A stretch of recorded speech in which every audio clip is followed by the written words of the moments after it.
Καλησπέρα σας.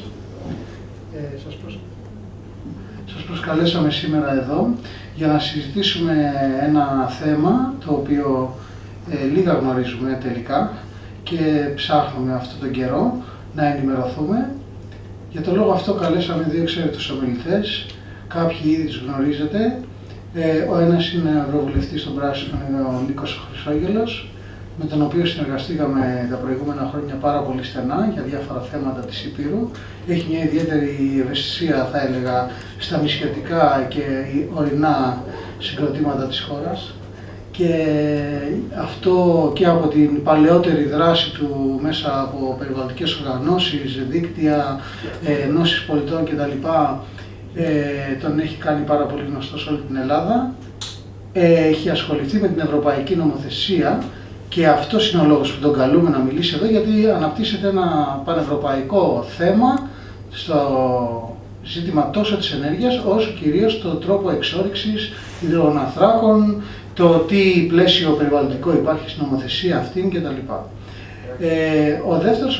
Ο πρώτος ομιλητής μας μάλλον, κατά σειρά προτεραιότητας, με συγχωρείτε σε αυτό, αλλά δεύτερος από δεξιά, είναι ο Τάσος ο Κρεμμύδας. Είναι ηλεκτρολόγος μηχανικός με μεταπτυχιακό στην Αγγλία στα θέματα ενέργειας και έχει ασχοληθεί πάρα πολλά χρόνια με αυτό το αντικείμενο. Θα μας παρουσιάσει την προοπτική και πού πάει το θέμα της ενέργειας. Είναι το πιο σημαντικό θέμα αυτή την εποχή, παγκοσμίως, η κλιματική αλλαγή, βλέπετε όλα αυτά τα θέματα, η θέση της χώρας μας αυτό. Και να πω ως μία μικρή εισήγηση εδώ, ότι το θέμα των υδρογοναθράκων στην Ήπειρο και στη Δυτική Ελλάδα μας απασχολεί ιδιαίτερα έντονα, δεδομένου ότι οι πράσινοι έχουμε ως κύριο στόχο την απεξάρτηση, ακόμα και ή δυνατόν την πλήρη απεξάρτηση από τα ορυκτά καύσιμα, διότι δυναμητίζει την οικολογική παγκόσμια οικολογική ισορροπία. Τα επιφέρει τεράστιες αλλαγές, όπως φαίνεται από όλες τις επιστημονικές μελέτες, πλην κάποιων πληρωμένων ίσως από τις μεγάλες πετρελαϊκές εταιρείες. Λόγω της αλλαγής του παγκόσμιου κλίματος θα έχει μεγάλη επίδραση στους ανθρώπινους, στους οικισμούς, τους παραθαλάσσιους, τους νησιωτικούς. Θα έχουμε κύματα μετανάστευσης. Έχει υπολογιστεί από την Τράπεζα της Ελλάδας ότι είναι 700 δις μέχρι το 2050 τα χρήματα που θα κοστίσει στην Ελλάδα η προσαρμογή στην κλιματική αλλαγή αν δεν κάνει τίποτα. Το καλό σενάριο, και γιατί πολλά είναι μη προβλέψιμα. Πλημμύρες, ξηρασίες κτλ. Μόνο 5 μέρες αύξηση των ημερών καύσωνα στην Ήπειρο, όπως προβλέπει η έκθεση του ΒΒΕ, μπορεί να έχει τεράστιες καταστροφικές επιπτώσεις στις δασικές εκτάσεις της Υπήρου. Τέλος πάντων, και σε αυτή την πολύ δύσκολη πολιτική κατάσταση λόγω της οικονομικής κρίσης, καλούμαστε να δούμε μία πρόταση, το πού πάμε και τι θέλουμε για την Ήπειρο.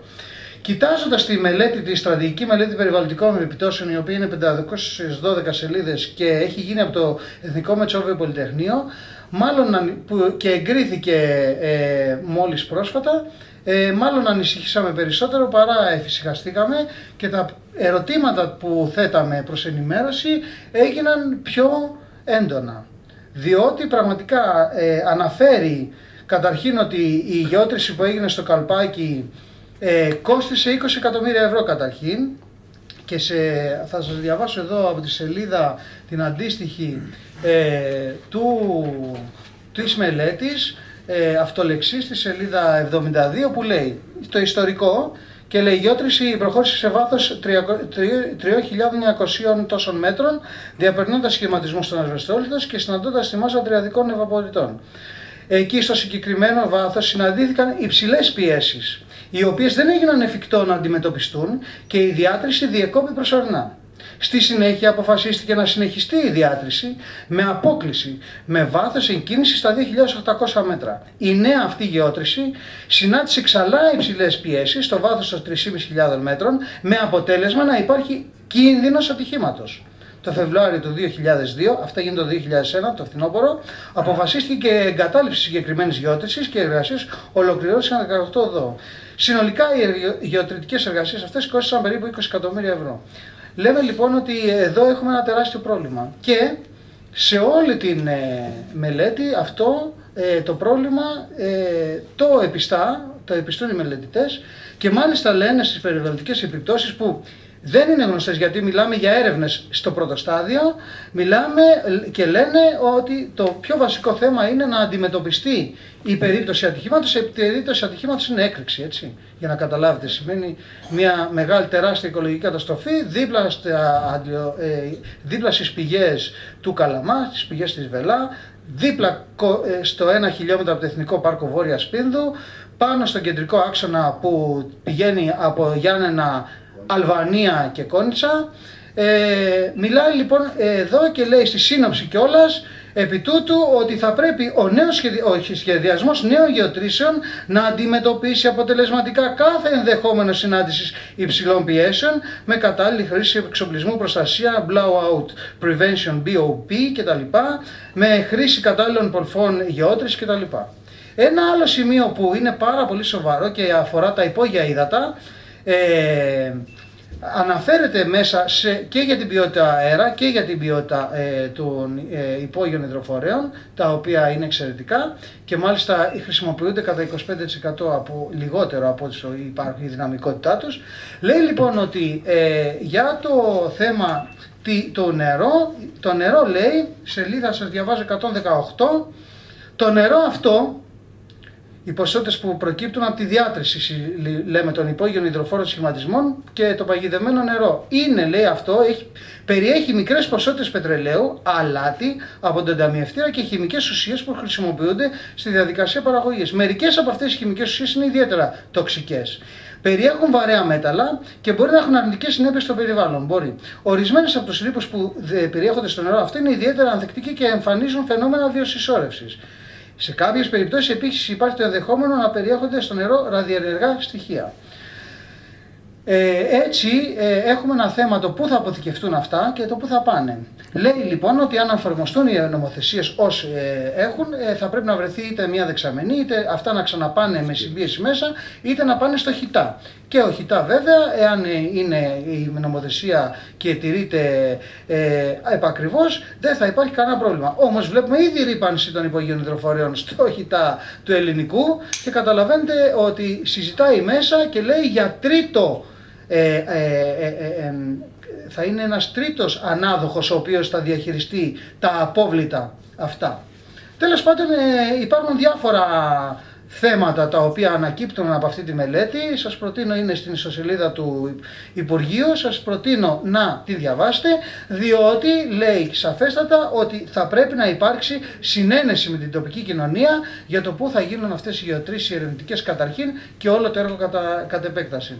Άρα ως ενεργοί πολίτες θα πρέπει να ενημερωθούμε, να θέσουμε τα ερωτήματα στην επιστημονική κοινότητα, στους πολιτικούς μας άρχοντες και να δούμε το μέλλον της ζωής μας, των παιδιών μας, των νερών, τους πρωτογενούς παραγωγής κτλ. Δίνω λοιπόν τον λόγο στον πρώτο ομιλητή, τον Τάσο Κρεμμύδα. Ευχαριστώ πάρα πολύ για την προσοχή σας. Καλησπέρα σας και ευχαριστώ για την πρόσκληση για να μιλήσουμε πάνω σε ένα θέμα το οποίο είναι πραγματικά πάρα πολύ σημαντικό, όχι μόνο στην τοπική του διάσταση, αλλά και βέβαια και στην εθνική του διάσταση. Έχοντας μιλήσει αρκετές φορές έτσι γύρω από τα ενεργειακά θέματα και τις ενεργειακές προκλήσεις σε ελληνικό αλλά και σε ευρωπαϊκό επίπεδο, είχα έτσι μια δυσκολία, όχι το τι θα πω, αλλά το τι δεν θα πω σε μια παρουσίαση, επειδή το ενεργειακό δεν είναι απλά έτσι ένα επιμέρους ζήτημα, αν θέλετε, της οικονομικής ή αναπτυξιακής πολιτικής μιας χώρας, αλλά έχει να κάνει με οτιδήποτε τέλος πάντων γνωρίζουμε, οτιδήποτε καταναλώνουμε, για να παραχθεί, για να μεταφερθεί ή και για να λειτουργήσει χρειάζεται ενέργεια. Η ενέργεια βέβαια και ο τρόπος που την παράγουμε και την καταναλώνουμε έχει σχέση με την κλιματική αλλαγή, τη μεγαλύτερη πρόκληση που αντιμετωπίζουμε. Η ενέργεια έχει να κάνει με την τσέπη μας, έχει να κάνει με το πώς θα σταθεί στα πόδια της η χώρα και θα αποφύγει την κρίση, έχει σχέση να κάνει με τις θέσεις εργασίας, έχει σχέση να κάνει με τη δημόσια υγεία, έχει σχέση να κάνει και με την εθνική ανεξαρτησία, ενεργειακή ανεξαρτησία. Προσπάθησα λοιπόν να περιορίσω, για να μην έχουμε και πάρα πολύ χρόνο, την παρουσίαση ακριβώς στα θέματα έτσι, με μια πιο τοπική διάσταση, χωρίς να υποτιμώ, όπως είπα, την παγκόσμια, την ευρωπαϊκή, την εθνική διάσταση και ακριβώς πάνω στα θέματα των εξορίξεων των υδρογονανθράκων. Λίγο πολύ αυτά που θα παρουσιάσω είναι το κατά πόσον τα κοιτάσματα υδρογονανθράκων στην περιοχή και στην Ελλάδα γενικότερα είναι ένα μάνα εξ ουρανού, μια σανίδα σωτηρίας που θα βγάλει τη χώρα μας από την κρίση που μας έχει γονατίσει όλους. Τι είναι αυτό που μας οδηγεί να έχουμε τις αντιρρήσεις, τις επιφυλάξεις, ανησυχίες, θα το δούμε συνέχεια, απέναντι στην αξιοποίηση και ανάπτυξη των υδρογονανθράκων, αλλά κυρίως σαν κοινωνία, σαν πολίτες, σαν ελληνική κοινωνία, ποιο είναι εκείνο το ερώτημα στο οποίο πρέπει να τοποθετηθούμε, δηλαδή ποια είναι οι βασικές μας στρατηγικές επιλογές. Καταρχάς, για ένα θέμα το οποίο παρουσιάζεται στην κοινή γνώμη ότι είναι το μάνα εξ ουρανού που θα σώσει τη χώρα, είναι εντυπωσιακό το έλλειμμα ενημέρωσης, το έλλειμμα συζήτησης. Δηλαδή, ίσως είναι πιο δυσέβρετα από τα κοιτάσματα και η αντικειμενική και ολοκληρωμένη ενημέρωση γύρω από αυτό. Και είναι σημαντικό που το οικολογικό, το πράσινο κίνημα τουλάχιστον ανοίγει το διάλογο πάνω σε αυτά τα θέματα και θέτει τα ουσιαστικά ερωτήματα, κάτι που θα περίμενε κανείς από την κυβέρνηση να το κάνει. Όταν παρουσιάζει σαν μάνα εξ ουρανού τους υδρογονάνθρακες, θα περίμενε κανείς η κυβέρνηση να ξεκινήσει ακριβώς έναν τέτοιο δημόσιο διάλογο. Το άλλο που είναι το ανησυχητικό είναι ότι παρουσιάζεται σαν κάτι που θα λύσει όλα τα προβλήματα. Όπως θα δείτε και συνέχεια, η δικιά μας άποψη είναι ότι είναι μια βολική, αν θέλετε, αυταπάτη που μας εξυπηρετεί στο να νομίζουμε ότι με την αξιοποίηση των υδρογονανθράκων θα σωθούμε χωρίς να χρειαστεί να αλλάξουμε τίποτα από όσα βέβαια στρεβλά έχουμε μέχρι τώρα στην αναπτυξιακή μας λογική. Βρήκαμε λοιπόν κάποιο κρυμμένο θησαυρό, όπως έτσι προσπαθούν να μας τα παρουσιάσουν. Καταρχάς είναι σημαντικό να γνωρίζουμε ότι στις περισσότερες περιοχές της χώρας, κυρίως αναφερόμαι στα χερσαία ή παράκτια κοιτάσματα, είναι κοιτάσματα τα οποία ήταν γνωστά εδώ και δεκαετίες. Αλλά όμως τώρα επανέρχεται, αν θέλετε, το επενδυτικό ενδιαφέρον, πρώτον, λόγω των υψηλότερων τιμών, κυρίως του πετρελαίου. Ίσως έχουμε συνηθίσει τώρα το πετρέλαιο εκεί γύρω στα 100-110 δολάρια το βαρέλι, αλλά μην ξεχνάμε ότι πριν από 10 χρόνια ήταν στα 20 και 25 δολάρια. Άρα λοιπόν η αυξημένη του τιμή κάνει κάποια οριακά κοιτάσματα πιο ελκυστικά. Το δεύτερο είναι ότι σε μια χώρα σε κρίση όπως η χώρα μας, οι αντιδράσεις απέναντι σε τέτοιου είδους επενδύσεις είναι πλέον, έχουν αμβληνθεί. Με την έννοια που είπα και προηγουμένως ότι παρουσιάζεται σαν μια σωτηρία. Και βέβαια τέτοιου είδους οχλούσες, από το ελάχιστο, επενδύσεις είναι ανεπιθύμητες τουλάχιστον στις περισσότερες ευρωπαϊκές χώρες. Άρα λοιπόν, αν θέλετε, και ένα διεθνές επενδυτικό ενδιαφέρον στρέφεται ή βρίσκει μεγαλύτερο χώρο, αν θέλετε, και στην Ελλάδα. Μπορεί να μας βγάλει από την οικονομική κρίση που έχει τσακίσει, έχει γονατίσει την κοινωνία μας αυτό το θέμα, ακόμα και αν σφίγγαμε τα δόντια ή αν παραγνωρίζαμε τις περιβαλλοντικές επιπτώσεις. Καταρχάς, τίποτα δεν είναι δεδομένο. Μπορεί να έχουν γίνει σεισμικές έρευνες, οι σεισμικές έρευνες αποτελούν κατά κανόνα ενδείξεις. Και τα πολυδιαφημισμένα γεωτρύπανα δεν είναι για να αντιλήσουν υδρογονάνθρακες, είναι για να επιβεβαιώσουν και να εντοπίσουν τα κοιτάσματα. Δεύτερον, είναι ότι η χώρα μας βρίσκεται τώρα σε κρίση. Χρειαζόμαστε δηλαδή τώρα μια διέξοδο από την κρίση. Ακόμα και στο πιο ευνοϊκό σενάριο, θα πρέπει να ξέρουμε ότι ούτε ένα βαρέλι πετρέλαιο, ούτε ένα κυβικό πόδι φυσικού αερίου δεν θα έχει εξορυχθεί, αν δεν περάσουν, σύμφωνα με τις αισιόδοξες εκτιμήσεις, περίπου 10 χρόνια. Και αντίστοιχα, βέβαια, δεν θα υπάρχουν και κάποια έσοδα. Και τρίτον, αυτό αν θέλετε είναι και κάτι θετικό για την κυβέρνηση, η οποία έχει δεσμευτεί κάτω από τις πιέσεις, ότι τα όποια υποτιθέμενα και μελλοντικά έσοδα από τους υδρογονάνθρακες θα πάνε σε ένα ταμείο αλληλεγγύης και όχι για την εξυπηρέτηση και την αποπληρωμή του χρέους. Άρα λοιπόν, το κρατούμενο που πρέπει να κρατήσουμε είναι ότι η όποια συζήτηση για την αξιοποίηση υδρογονανθράκων πρέπει να απεμπλακεί από τη συζήτηση για το χρέος. Να μην κοροϊδευόμαστε μεταξύ μας και τους πολίτες. Ξεκινάμε μια απλή περιγραφή για ποιο λόγο λοιπόν είμαστε αντίθετοι και επιφυλακτικοί τουλάχιστον στην αξιοποίηση των υδρογονανθράκων. Όπως είπα και πριν, αυτά τα κοιτάσματα δεν είναι γνωστά. Άρα η κερδοφορία τους είναι εξορισμού οριακή. Δεν είναι δηλαδή κοιτάσματα επίπεδου Σαουδικής Αραβίας, Ιράν κτλ. Ένα λοιπόν είναι το ζήτημα ότι σε μια επένδυση με τόσο οριακή και με ρίσκο και με αβεβαιότητες κερδοφορία, ποιος θα πληρώσει την ύφη τέλος πάντων. Αφενός υπάρχουν τα κόστη αποτροπής, αποφυγής, αλλά και αποκατάστασης περιβαλλοντικών επιπτώσεων. Ποιος θα καλύψει αυτά τα κόστη? Τα θέματα της ασφάλισης. Όταν κάποιος κάνει μια οποιαδήποτε επένδυση, είναι υποχρεωμένος, ας πούμε, να ασφαλιστεί απέναντι ενδεχόμενων κινδύνων ή ατυχημάτων. Δεν είναι καθόλου ξεκάθαρο το τι θα γίνει σε μια τέτοια περίπτωση, σε τόσο επικίνδυνες, με τόσο υψηλό ρίσκο επενδύσεις. Δεν θα πληρώνει δηλαδή ο επενδυτής ασφάλιστρα ή θα είναι υποχρεωμένος να έχει ένα ποσοστό των εσόδων του σε κάποιο ειδικό ταμείο ατυχημάτων. Επίσης, ακόμα και όταν βρει κανείς ένα κοίτασμα, δεν σημαίνει ότι τρυπάει εκεί πέρα με το γεωτρύπανο και όλα είναι εντάξει. Για να το βγάλει, να το μεταφέρει, υπάρχουν ένα σωρό απαραίτητες παράλληλες υποδομές, αγωγή, λιμάνια, δηληστήρια, και είναι ένα μεγάλο ερώτημα του ποιος θα επομιστεί με όλα αυτά τα κόστη. Θα τα πληρώσει επενδυτής ή μήπως όλα αυτά μετακυληθούν στο κράτος ή στην τοπική αυτοδιοίκηση και κοινωνία? Περιβαλλοντική προστασία. Η ένταξή μας στην Ευρωπαϊκή Ένωση τουλάχιστον έχει καταφέρει να αναβαθμίσει τουλάχιστον την αξιολόγηση και προστασία από περιβαλλοντικές επιπτώσεις κάποιων δραστηριοτήτων. Όσο και να νομίζει κανείς ότι η δραστηριότητα, η βιομηχανία, ο κλάδος των υδρογονανθράκων είναι πολύ ανεπτυγμένος, αυτό δεν αντιστοιχεί ότι είναι και η νομοθεσία ανεπτυγμένη. Αντίθετα, θα έλεγα, και σε σύγκριση με άλλες δραστηριότητες, έχουμε ένα πολύ ελλειπές και λατωματικό ίσως θεσμικό πλαίσιο περιβαλλοντικής αδειοδότησης και προστασίας. Και τη στιγμή που παρουσιάζεται σαν τόσο θέσφατο η αξιοποίηση των υδρογονανθράκων, εντύπωση προκαλεί που η κυβέρνηση δεν έχει σπεύσει 2 χρόνια τώρα να ενσωματώσει την ούτως ή άλλως ανεπαρκή πρόσφατη οδηγία, για παράδειγμα, για τις υπεράκτιες εξορίξεις. Τα τελευταία 10-20 χρόνια όντως έχουν υπάρξει εντυπωσιακές τεχνολογικές εξελίξεις στη βιομηχανία των ορυκτών καυσίμων, που έχουν κυρίως να κάνουν με το πώς θα φτάσουν για να αξιοποιήσουν δυσπρόσιτα μέχρι τώρα κοιτάσματα.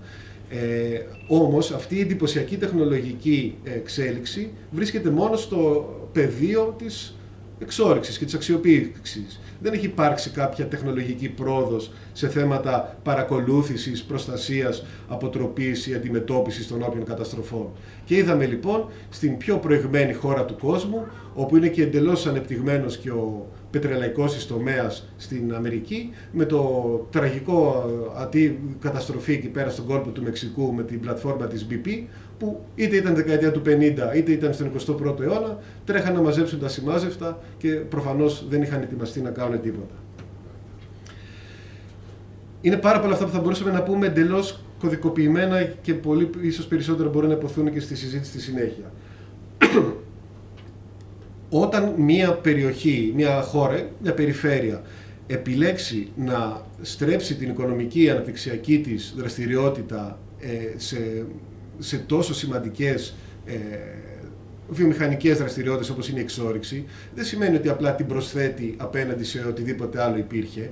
Αναγκαστικά η είσοδος μιας τέτοιας δραστηριότητας εκτοπίζει ή υπονομεύει άλλες δραστηριότητες. Δεν μπορεί δηλαδή κανείς να πει ότι η περιοχή θα γίνει κέντρο εξόρυξης υδρογονανθράκων και την ίδια στιγμή η γεωργία, ο τουρισμός, η αλεία σε παράκτιες περιοχές θα συνεχίσει να υπάρχει. Επίσης το brand name της περιοχής.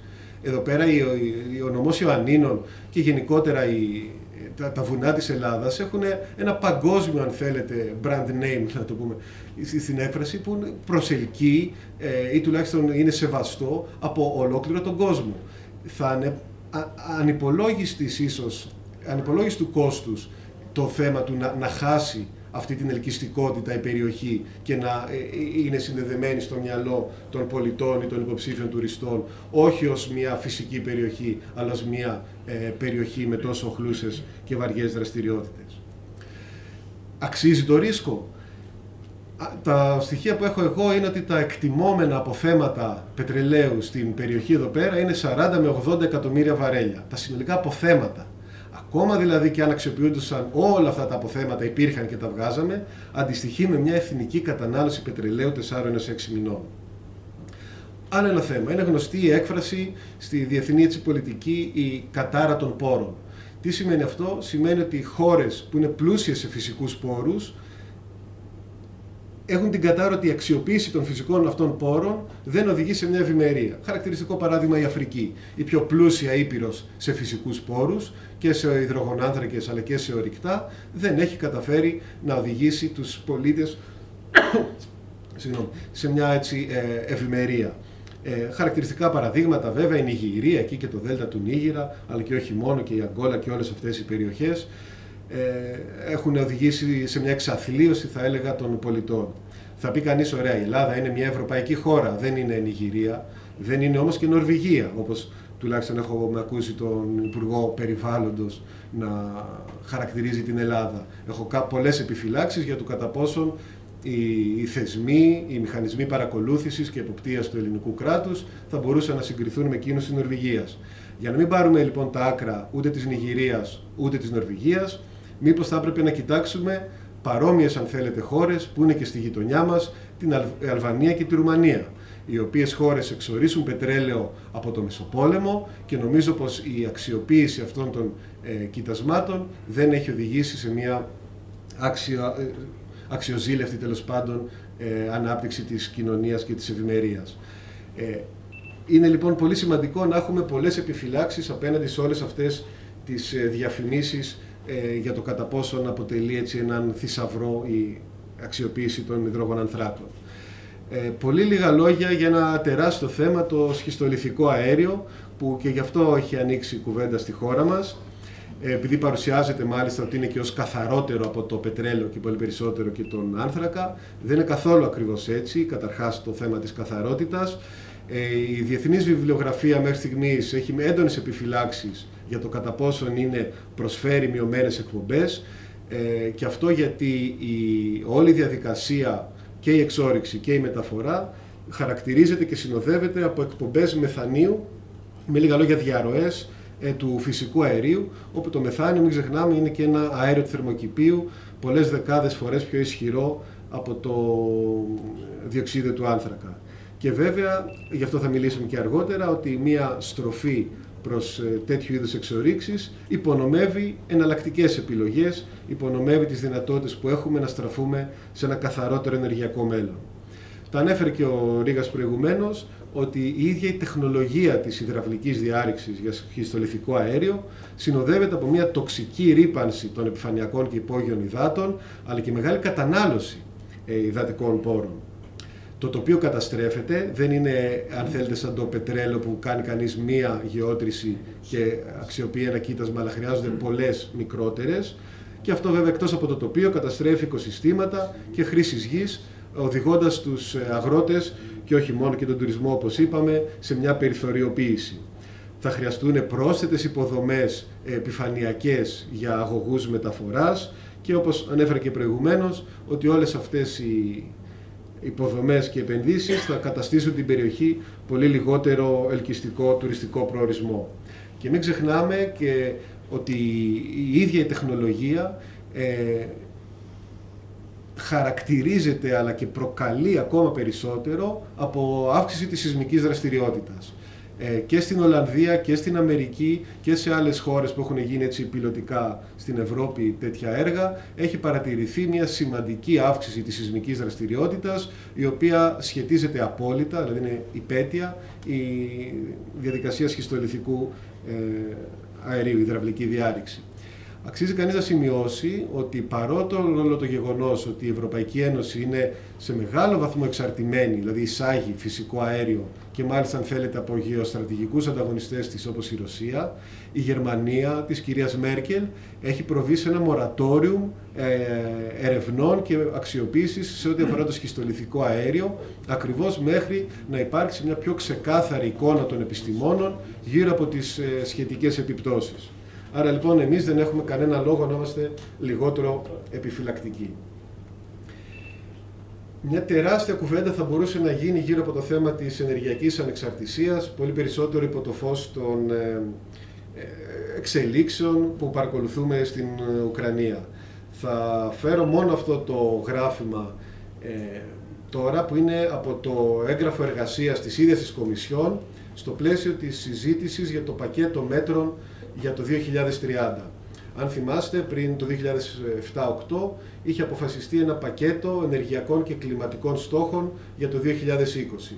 Δηλαδή, 3 στόχοι: 20% μείωση των εκπομπών διοξιδίου του άνθρακα, 20% μερίδιο ανανεώσιμων πηγών στην τελική κατανάλωση και 20% μείωση της κατανάλωσης ενέργειας σε σχέση με το σενάριο παραγωγής.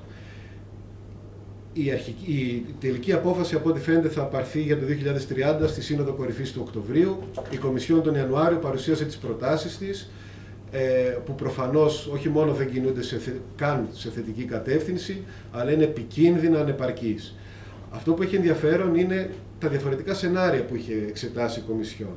Η πρώτη κίτρινη μπάρα λέει ότι στο σενάριο που θα είχαμε μόνο έναν στόχο μείωσης των εκπομπών κατά 40%, θα μειωθούν οι εισαγωγές φυσικού αερίου κατά 13% περίπου. Αν προσθέταμε σε αυτό το στόχο και ένα στόχο για μερίδιο ανανεώσιμων πηγών ενέργειας 30%, η μείωση των εισαγωγών ανεβαίνει στο 21%. Αν αυξάναμε και τη φιλοδοξία των στόχων από 40 και 30 αντίστοιχα σε 45 και 35, ανεβαίνει ακόμα περισσότερο η απεξάρτηση, τέλος πάντων, της Ευρωπαϊκής Ένωσης από τις εισαγωγές φυσικού αερίου. Και αυτό το δείχνω για να δείξω ότι η ίδια φιλοδοξία των στόχων μας για μείωση εκπομπών, καθαρότερες τεχνολογίες, ανανεώσιμες πηγές ενέργειας και βέβαια πάνω απ' όλα εξοικονόμηση είναι βασικά εργαλεία για να μην χρειαζόμαστε εισαγόμενους υδρογονάνθρακες.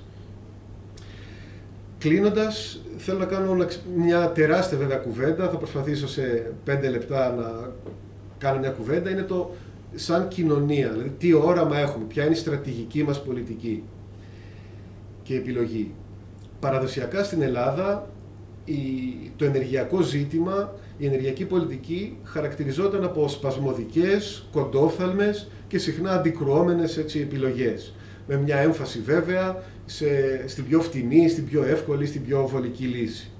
Και αυτό, αν μέχρι τώρα το είχαμε υποστεί, δεν έχουμε κανένα περιθώριο να συνεχίσουμε με αντίστοιχες σπασμωδικές και κοντόφθαλμες επιλογές. Γιατί ακριβώς επειδή πρέπει αυτή η χώρα να σταθεί στα πόδια της, πρέπει η κοινωνία να ξαναβρει μια βιώσιμη διέξοδο από την κρίση, ο ενεργειακός τομέας αποτελεί κλειδί για μια τέτοια διέξοδο. Και αυτή η διέξοδος δεν μπορεί να στηρίζεται ούτε στο λιγνίτη, ούτε βέβαια στους υδρογονάνθρακες, αλλά πρέπει να στηρίζεται στην εξοικονόμηση ενέργειας, που υπάρχει τεράστιο περιθώριο και στα κτίρια και στη βιομηχανία και βέβαια στις μεταφορές, στις ανανεώσιμες πηγές ενέργειας και σε κάθε είδους καθαρές τεχνολογίες που προσφέρουν τοπική προστιθέμενη αξία, προσφέρουν τοπικές αξιοπρεπείς θέσεις εργασίας, συμβάλλουν στην εθνική ενεργειακή ανεξαρτησία. Και αυτό δεν είναι κάτι που μπορούμε να το αναβάλουμε, να πούμε ωραία θα κάνουμε αυτές τις επιλογές σε 5 χρόνια ή σε 10 χρόνια. Γιατί αυτή τη στιγμή η χώρα μας βρίσκεται επί της ουσίας σε ένα σταυροδρόμι. Ή θα πάει από τον ένα δρόμο ή θα πάει από τον άλλο. Δεν μπορούμε να ξεκινήσουμε στον ένα δρόμο τώρα και αργότερα να στρίψουμε. Γιατί ακριβώς οι ενεργειακές υποδομές έχουν μια διάρκεια ζωής 20, 30, 40, 50 ετών.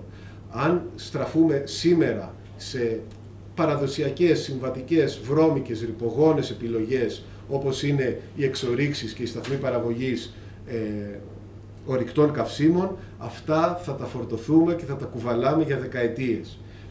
Λοιπόν, είναι πολύ σημαντικό τώρα που πολύ περισσότερο κλιματική αλλαγή καθιστά κρίσιμες τις επιλογές μας γύρω από τα ενεργειακά, να αποφασίσουμε ποιον από τους δύο δρόμους θα πάρουμε. Και αν κάποιοι προσπαθούν να μας πούνε ότι οι εξορίξεις είναι η απάντηση, εμείς θα πρέπει να ρωτάμε, ωραία, αλλά ποιο είναι το ερώτημα. Γιατί ζούμε στο παράδοξο ότι μακροπρόθεσμες προκλήσεις, όπως είναι βέβαια η κλιματική αλλαγή, απαντιόνται με βραχυπρόθεσμες πολιτικές προτεραιότητες. Και η κρίση που περνάει η χώρα μας έκανε ακριβώς αυτό το παράδοξο πιο έντονο. Οι πολίτες λοιπόν είναι σημαντικό να πιέσουμε για να ξαναφέρουμε τα ουσιαστικά ερωτήματα στο προσκήνιο και στο επίκεντρο του δημόσιου διαλόγου. Να πιέσουμε για μια μακροπρόθεσμη ατζέντα, όχι για σπασμωδικές και κοντόφθαλμες λύσεις. Και αυτή η μακροπρόθεσμη ατζέντα που απαντάει και στις ανάγκες του σήμερα δεν είναι τίποτα άλλο από έναν θεμελιώδη μετασχηματισμό του οικονομικού μας παραδείγματος. Τι είδους οικονομία θέλουμε, τι είδους αναπτυξιακό μοντέλο θέλουμε. Και είναι κάτι που δεν αποτελεί μόνο, αν θέλετε, μια ευθύνη μας απέναντι στους φτωχοδιαβόλους στο κάθε Μπαγκλαντές, και δεν το λέω έτσι απαξιωτικά βέβαια, δεν είναι ένα θέμα δηλαδή αλληλεγγύης του βορρά προς τον νότο, ούτε είναι μόνο ένα θέμα αλληλεγγύης προς τα παιδιά και τα εγγόνια μας, αλλά είναι και κάτι που είναι προς το άμεσο, αν θέλετε, συμφέρον μας. Για λόγους που προανέφερα και αν θέλετε μπορούμε να επεκταθούμε και στην συνέχεια.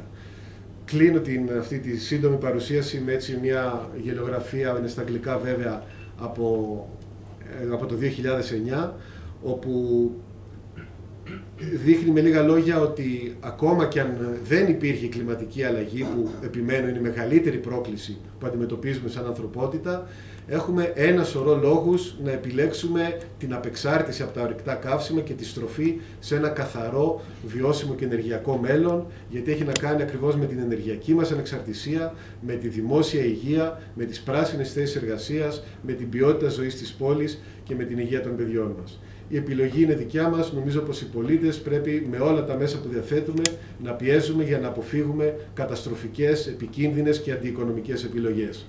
Ευχαριστώ και περισσότερα στην συζήτηση. Να δώσουμε λοιπόν τον λόγο στο δεύτερο ομιλητή, τον Ευρωβουλευτή του Πράσινου, τον Νίκο τον Χρυσόγελο, ο οποίος θα κάνει και αυτό την δικιά του εισήγηση για το ίδιο θέμα και θα ακολουθήσει συζήτηση, όπου μπορεί να γίνουν βεβαίως και τοποθετήσεις, ερωτήσεις εξειδικευμένες. Παρακαλώ λοιπόν όποιον θέλει να κρατήσει σημειώσεις. Θα γίνει εν είδη διαλόγου αυτό, δηλαδή μία ερώτηση στο κάθε ένα και απαντήσεις, αν είναι δυνατόν. Ευχαριστώ πολύ για την πρόσκληση και νομίζω ότι το θέμα που συζητάμε είναι πολύ σημαντικό και έχει πολλαπλές διαστάσεις. Συνήθως βλέπουμε να προσεγγίζεται το θέμα με ένα επιφανειακό τρόπο. Έχω διαβάσει και τα δημοσιεύματα πολλές φορές που παρουσιάζονται στα μέσα ενημέρωσης, αλλά νομίζω και στον μέσο πολίτη η προσέγγιση είναι θα έχουμε πετρέλαιο, θα ζήσουμε καλύτερα. Δεν είναι τυχαίο βέβαια ότι πολλές φορές ονειρευόμαστε να γίνουμε μία από τις χώρες που έχουν πετρέλαιο, στον κόλπο κλπ. Να ξεκινήσω από ένα απλό νούμερο.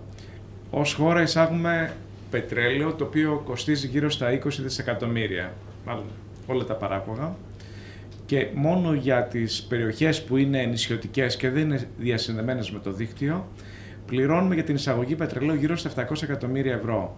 Για να μπορέσετε να το συγκρίνετε, όταν δείτε ποια είναι τα χρήματα για την επόμενη προγραμματική περίοδο για τα νησιά στο Νότιο Αιγαίο, θα διαπιστώσετε ότι το ποσό για 7 χρόνια είναι γύρω στα 170 εκατομμύρια. Δηλαδή, σκεφτείτε ότι είναι 170 εκατομμύρια για 7 χρόνια τα έσοδα από ευρωπαϊκούς πόρους, ενώ η δαπάνη για την εισαγωγή πετρελαίου για τους σταθμούς παραγωγής ενέργειας, ηλεκτρικής ενέργειας στα μη διασυνδεμένα νησιά είναι 700 εκατομμύρια. Ένα δις. Εντάξει, μπορεί να είναι και ένα δις, αλλά λέω τώρα κάποιο νούμερο για να μπορούμε να καταλάβουμε. Δηλαδή, κάθε χρόνο σπαταλάμε πολλαπλάσιο αριθμό, πολλαπλάσιο ποσό από τα χρήματα που παίρνουμε σε 7 χρόνια για την νησιωτική αυτή περιοχή από την Ευρωπαϊκή Ένωση. Επομένως, θα έπρεπε να αλλάξουμε το μοντέλο μας. Εάν θέλουμε να μιλήσουμε ποια είναι τα αίτια της σημερινής μεγάλης κρίσης, πέρα από το αξιακό που θα μπορούσαμε να συζητήσουμε, το μοντέλο κτλ., ένας από τους κύριους λόγους ότι είμαστε πάρα πολύ εξαρτημένοι από την εισαγωγή ορυκτών καυσίμων. Δεν είναι τυχαίο ότι η Ελλάδα και η Ισπανία είναι από τις χώρες που έχουν πολύ μεγάλη εξάρτηση από τα ορυκτά καύσιμα. Θα πει κανείς τότε, άρα είναι μια πολύ ωραία ιδέα να επενδύσουμε, να κάνουμε εξορίξεις, να βγάλουμε το δικό μας πετρέλαιο και να έχουμε μια μεγάλη ανεξαρτησία. Και σε αυτό υπάρχει μια πολύ μεγάλη μυθοπλασία. Πριν φτάσεις να εξορίξεις το πετρέλαιο, πρέπει να κάνεις, το είπε νομίζω και ο Τάσος Κρομίδας, πρέπει να κάνεις έρευνα, πρέπει να δημιουργήσεις υποδομές, να επενδύσεις πάρα πολλά χρήματα, έτσι ώστε κάποια στιγμή να αρχίσουν να έρχονται χρήματα. Ας πούμε, θα το συζητήσουμε και μετά, αλλά όταν θα έρθουν αυτά τα χρήματα, έχουν ακουστεί κάποια νούμερα, οπότε σε μερικούς, ξέρετε, γίνεται ενδιαφέρον, λέει, πω 150 δισεκατομμύρια θα βγάλουμε. το χρέος μας είναι 340, άρα ένα μεγάλο ποσοστό του χρέους θα ξεπληρωθεί.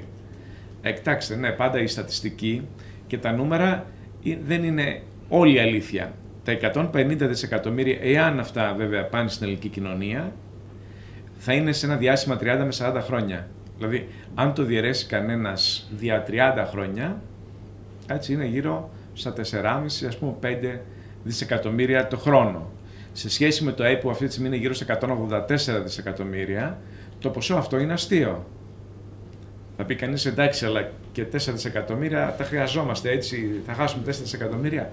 Εντάξει, αυτά θα έρθουν μετά από 10 χρόνια, αλλά πριν θα πρέπει να έχουμε πληρώσει πολύ περισσότερα. Είπε ο Τάσος για ένα νούμερο, μάλλον ο Ρήγας για ένα νούμερο, ότι μόνο οι έρευνες που έγιναν στο Καλπάκι ήταν γύρω στα 20 εκατομμύρια. Ακούω πολλές φορές, γιατί έχω συμμετάσχει σε συζητήσεις, όλα όσα πρέπει να γίνουν θα πληρωθούν, λέει, από ευρωπαϊκά προγράμματα. Επειδή ήμουνα και είμαι ακόμα στην Επιτροπή Περιφερειακής Ανάπτυξης, διαβεβαιώ ότι δεν υπάρχουν αυτά τα χρήματα για να γίνουν επενδύσεις με ευρωπαϊκούς πόρους. Δηλαδή, όλο το κομμάτι το οποίο θα επενδυθεί στην ενέργεια, κυρίως αφορά πράσινη ενέργεια, θα τα πούμε παρακάτω, και σε κάθε περίπτωση δεν υπάρχουν τα μυθικά ποσά που χρειάζονται για να γίνουν οι επενδύσεις για όλο αυτό, όλες αυτές τις υποδομές, αν συνδυάσουμε και με αγωγούς που ακούγονται, μεταφοράς κτλ. Δηλαδή, στην καλύτερη περίπτωση θα μπορούσαν να γίνουν κάποιες επενδύσεις με ευρωπαϊκή χρηματοδότηση που θα αφορούν μελέτες. Από εκεί πέρα, είτε οι εξορίξεις, είτε η αγωγή, είτε οι δρόμοι, είτε τα μέτρα προστασίας του περιβάλλοντος κτλ. Δεν πρόκειται να γίνουν εύκολα με ευρωπαϊκή χρηματοδότηση. Άρα, αυτό επηρεάζει και το τι θα πάρει μια κοινωνία, γιατί οι εταιρείες που θα έρθουν εδώ θα προσπαθήσουν να βγάλουν όσο να δουν περισσότερα. Εξάλλου, αυτό το δείχνει και ένα απλό νούμερο που θα σας πω από τον Πρίνο. Σκαβάλες. Έχουμε ακούσει πάρα πολλά πράγματα για την Αλβανία, τη Ρουμανία, σε άλλες χώρες. Είμαστε κι εμείς πετρελαιογός χώρα. Άσχετα δεν το συνειδητοποιούμε. Όμως, σε ένα διάστημα περίπου 25-30 χρόνων, αν δεν κάνω λάθος, τα έσοδα του κράτους είναι γύρω στα 500 εκατομμύρια.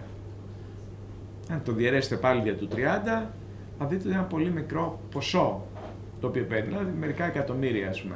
Όμως, εντάξει, θα πει κανείς, δεν συνέβη κανένα ατύχημα, αλλά αν συμβεί ένα ατύχημα, ποιο θα είναι το κόστος? Στην περίπτωση του κόλπου του Μεξικού, το κόστος ήταν γύρω στα 100 δισεκατομμύρια δολάρια. Που σημαίνει ότι ακόμα και αν υπάρχουν αυτά τα αποθέματα, ακόμα και αν όλα είναι εντάξει, μία φορά να συμβεί ένα ατύχημα, μπορεί να χάσεις όλα τα ποσά τα οποία θα μπορούσε να πάρεις μέσα σε 30-40 χρόνια. Αλλά το πρόβλημα είναι ότι τότε πρέπει να το πληρώσεις αμέσως το ποσό και δεν θα μοιραστεί σε όλα αυτά τα χρόνια. Άρα υπάρχουν πολλά προβλήματα τα οποία πρέπει να συζητήσει μια κοινωνία. Νομίζω ότι το κακό που έχουμε ως κοινωνία, κυρίως εξαιτίας του μοντέλου του πολιτικού συστήματος που έχουμε, είναι ότι πριν πάρουμε αποφάσεις δεν συζητάμε τις πολλαπλές διαστάσεις που έχει ένα θέμα. Για να μπορέσουμε να κρίνουμε αν μια επιλογή πράγματι είναι προς όφελος της κοινωνίας, του περιβάλλοντος, της οικονομίας ή όχι. Ακόμα και η έγκριση η οποία έχει δοθεί πρόσφατα, 2 Δεκεμβρίου του 2013, στην στρατηγική μελέτη περιβαλλοντικών επιπτώσεων, όπως ονομάζεται για τους υδρογονάνθρακες στην περιοχή Ιωάννα της περιφέρειας Ηπείρου, μιλάει για μια μελέτη που πρέπει να γίνει κόστους-οφέλους. Δηλαδή, πέρα από τα περιβαλλοντικά θέματα, κανείς θα πρέπει να συζητήσει σοβαρά, κάνοντας μια επένδυση σε ένα τομέα όπως είναι υδρογονάνθρακες. Αυτή η επένδυση είναι κάτι που συνυπάρχει με άλλες μορφές οικονομίας ή ανταγωνίζεται άλλες μορφές οικονομίας? Αυτό είναι κάτι πολύ σημαντικό και δεν είναι τυχαίο ότι πολλές χώρες που έχουν πετρέλαιο είναι χώρες μονοκαλλιέργειας της οικονομίας. Δηλαδή στρέφονται αποκλειστικά στο πετρέλαιο, έτσι, και πολύ σπάνια βλέπουμε διαφοροποίηση. Και βέβαια είναι μια άλλη συζήτηση αν τα ωφέλη το πετρέλαιο πηγαίνουν στην κοινωνία ή πηγαίνουν σε πολύ λίγους. Να σας φέρω ένα πολύ απλό παράδειγμα. Μέσα στις περιοχές εξόρυξης που προβλέπεται να δοθούν ως οικόπεδα, όπως ονομάζεται τώρα η νέα ορολογία, δηλαδή οικόπεδα του Ιωνίου, Πατραϊκού, Κατακόλου κλπ. Η περιοχή του Κατακόλου είναι μια περιοχή που δέχεται περίπου 1 εκατομμύριο τουρίστες. Έχει κανείς αξιολογήσει αν το πετρέλαιο που θα βγει και όσο βγει και λοιπά θα αντικαταστήσει τη μείωση των εσόδων από τον τουρισμό? Εντάξει, δεν είναι πολύ απλό, ξέρω, δίπλα εκεί με τις γεωτρήσεις και λοιπά να δένουν και κότερα και να έρχονται να δουν την Ολυμπία, ας πούμε, οι άνθρωποι. Νομίζω ότι δεν συζητάμε πολλές φορές όλες αυτές τις πολλαπλές διαστάσεις. Μερικά ερωτήματα. Ξεκινάει κάποιος προφανώς πριν φτάσει να έχει παραγωγή και εξόρυξη υδρογονάνθρακων, πρέπει να συζητήσει το θέμα των ερευνών. Οι έρευνες είναι κυρίως σεισμικές, έχουν προφανώς και αυτές περιβαλλοντικές επιπτώσεις. Ο Ρήγας ανέφερε το θέμα των υψηλών πιέσεων, πρέπει να υπάρχουν σχέδια αντιμετώπισης περιστατικών ατυχημάτων που μπορεί να συμβούν, πρέπει να υπάρχει συγκέντρωση και επεξεργασία των αποβλήτων, πρέπει να πάρθουν μέτρα τα οποία θα προκαλέσουν κάποια σημαντική ζημιά. Από τη στιγμή που ας πούμε ότι γίνονται οι σεισμικές έρευνες και υπάρχουν εκμεταλλεύσιμα αποθέματα, σίγουρα πρέπει κανείς να δει τι σημαίνει η επένδυση στο πετρέλαιο. Η επένδυση στο πετρέλαιο δεν είναι ότι απλώς έχω ένα γεωτρύπανο εκεί πέρα και αντλεί πετρέλαιο. Σημαίνει ότι θα πρέπει να υπάρχουν ταμιευτήρες για τα απόβλητα, είπε ορισμένα στοιχεία ο Ρήγας πριν. Θα πρέπει να αποθηκεύονται τα στερεά, τα υδαρή υλικά, θα πρέπει να γίνει επεξεργασία και αντιμετώπιση των επικίνδυνων αποβλήτων, ακόμα και τα νερά τα οποία μπορούν να έχουν προσμίξεις με νερό. Θα πρέπει να αντιμετωπιστεί όλη αυτή η ιστορία, θα πρέπει να υπάρχουν δρόμοι, θα πρέπει να υπάρχουν υποδομές άλλου είδους, θα πρέπει να αντιμετωπίζονται και να αποφεύγονται ατυχήματα προφανώς, ρύπανσης, αλλά και ατυχήματα που θα μπορούν να επηρεάσουν τον υδροφόρο ορίζοντα.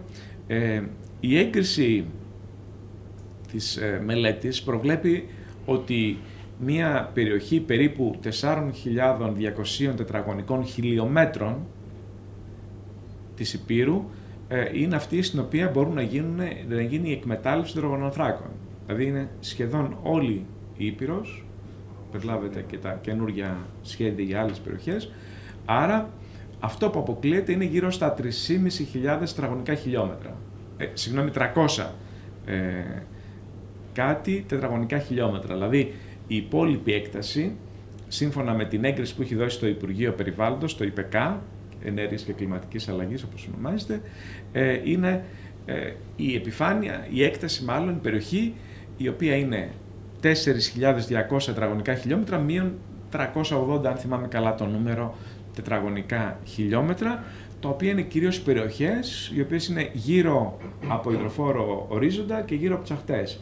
Προβλέπει δηλαδή μία απόσταση 300 μέτρα από τα νερά και 350 μέτρα από τις ακτές. Βέβαια, αν συμβεί ένα ατύχημα οποιοδήποτε, καταλαβαίνετε 300 μέτρα από τα νερά και 350 μέτρα από τις ακτές είναι αστεία περίπτωση. Θέλω να σας πω ότι πόσο γελοί είμαστε ως χώρα, έτσι να το πω λίγο ειλικρινά. Όταν μιλάμε για ανεμογεννήτριες, αυτές πρέπει να είναι, λέει, 2.000 μέτρα, 2 χιλιόμετρα από τις ακτές και από τουριστικές περιοχές και από πόλεις κτλ. Όταν μιλάμε για χιοτρήσεις είναι 350 μέτρα. Δηλαδή, για να δούμε λίγο πώς αντιμετωπίζουμε τα πράγματα με ελαφρύ τρόπο. Τώρα, όλες αυτές οι επενδύσεις, κυρίως εγώ θέλω να στήσω μια άλλη διάσταση, η οποία πέρα από τα περιβαλλοντικά είπαν πολλά και ο Ρήγας και ο Τάσο Κρομίδας. Νομίζω ότι είναι μια διάσταση η οποία δεν συζητιέται όταν ανοίγει κουβέντα στην Ελλάδα γύρω από το θέμα υδρογονάνθρακες. Το θέμα υδρογονάνθρακες δεν είναι κάτι το οποίο αφορά το σήμερα, αφορά τις επόμενες δεκαετίες. Δηλαδή, εδώ πρέπει να ξεκαθαρίσουμε ως κοινωνία, αν θέλουμε να επενδύσουμε στην οικονομία του πετρελαίου ή θέλουμε να επενδύσουμε σε μια άλλη οικονομία. Αυτό έχει να κάνει φυσικά με την κλιματική αλλαγή, με το περιβάλλον κλπ. Αλλά έχει να κάνει και με πολλά άλλα πράγματα. Η τεχνολογία του πετρελαίου είναι πάρα πολύ στατική. Δηλαδή, όπως είναι τα πράγματα, πρέπει να παραμείνουν για τα επόμενα 40-50 χρόνια, έτσι ώστε να εξαντληθούν τα αποθέματα. Άρα πρέπει να συνεχίσουμε να επενδύουμε πάρα πολύ στο παλιό μοντέλο οικονομίας. Ένα μοντέλο οικονομίας το οποίο έχει δημιουργήσει πάρα πολλά προβλήματα. Ένα μοντέλο οικονομίας το οποίο οδήγησε στη χρεοκοπία πολλών χωρών και στην χρηματοπιστωτική φούσκα, γιατί πρέπει να ξέρουμε ότι η συσσόρευση πλούτου από το πετρέλαιο χρηματοδότησε μια οικονομία φούσκα, η οποία επένδυσε σε πάρα πολύ αυτό το μοντέλο του καπιταλισμού καζίνο, όπως το λέμε σήμερα, και όταν υπήρξε μια μικρή κρίση, όπως έγινε με την αύξηση των τιμών του πετρελαίου, παγκοσμίως αλλά και στην Αμερική, οδήγησε στην αδυναμία πολλών νοικοκυριών το 2008 να αποπληρώσουν τα δάνειά τους. Αυτό συμπαρέσυρε το τραπεζικό τομέα που είχε επενδύσει σε πολλά τοξικά ομόλογα και επέκτηνε την κρίση παγκοσμίως. Εκτιμάται ότι σήμερα, ξεκινώντας από αυτή την μικρή οικολογική και οικονομική κρίση, έτσι, αύξηση των τιμών του πετρελαίου, οι κοινωνίες στα κράτη αναγκάστηκαν να καταβάλουν περίπου 4,5 τρισεκατομμύρια δολάρια για να διασώσουν το τραπεζικό σύστημα από αυτή την φούσκα της οικονομίας. Τέτοια ποσά δεν έχουν δοθεί εύκολα ποτέ, ούτε για το πιο μεγάλο ιδανικό τη σωτηρία της ανθρώπινης ζωής. Έτσι. Άρα λοιπόν ξέρουμε πολύ καλά ότι αυτή η οικονομία του πετρελαίου έχει οδηγήσει σε διάφορες σημαντικές επιπτώσεις στην κοινωνία και θα συνεχίσει να το κάνει. Τώρα, ας πούμε, πιθανά να μπούμε σε μια περίοδο ανάπτυξης. Τι σημαίνει ανάπτυξη? Θα ανέβει η τιμή του πετρελαίου. Άμα ανέβει η τιμή του πετρελαίου, θα έχουμε πάλι μια οικονομική κρίση, γιατί πολλές οικονομίες δεν θα μπορέσουν να επιβιώσουν μέσα από μια τέτοια οικονομία πετρελαίου. Αν δηλαδή αύριο το πετρέλαιο έχει 120, 130, 140 δολάρια το βαρέλι, τα περισσότερα πλοία ακτοπλοϊκά που συνδέουν τα νησιά θα πρέπει να δέσουν. Ήδη οι μικρές διαφορές που υπήρξαν στην τιμή του πετρελαίου τα τελευταία χρόνια οδήγησαν σε χρεοκοπία πολλές από τις ναυτιλιακές εταιρείες, τις ακτοπλοϊκές εταιρείες στην Ελλάδα. Δηλαδή είναι όλες στο κόκκινο, χρωστάνε πάρα πολλά λεφτά, γιατί ακριβώς όταν είχαν κάνει το σχεδιασμό τους, τι είχαν υπολογίσει?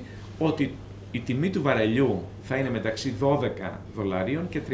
Δηλαδή 12 θεωρούσαν ότι ήταν πιο πιθανή τιμή και 30 δολάρια τα οποία θεωρούσαν ότι είναι η πιο, ας πούμε, απεσιόδοξη οπτική. Βέβαια το πετρέλαιο έφτασε στα 80, 90, 100, 110 κτλ. Έτσι.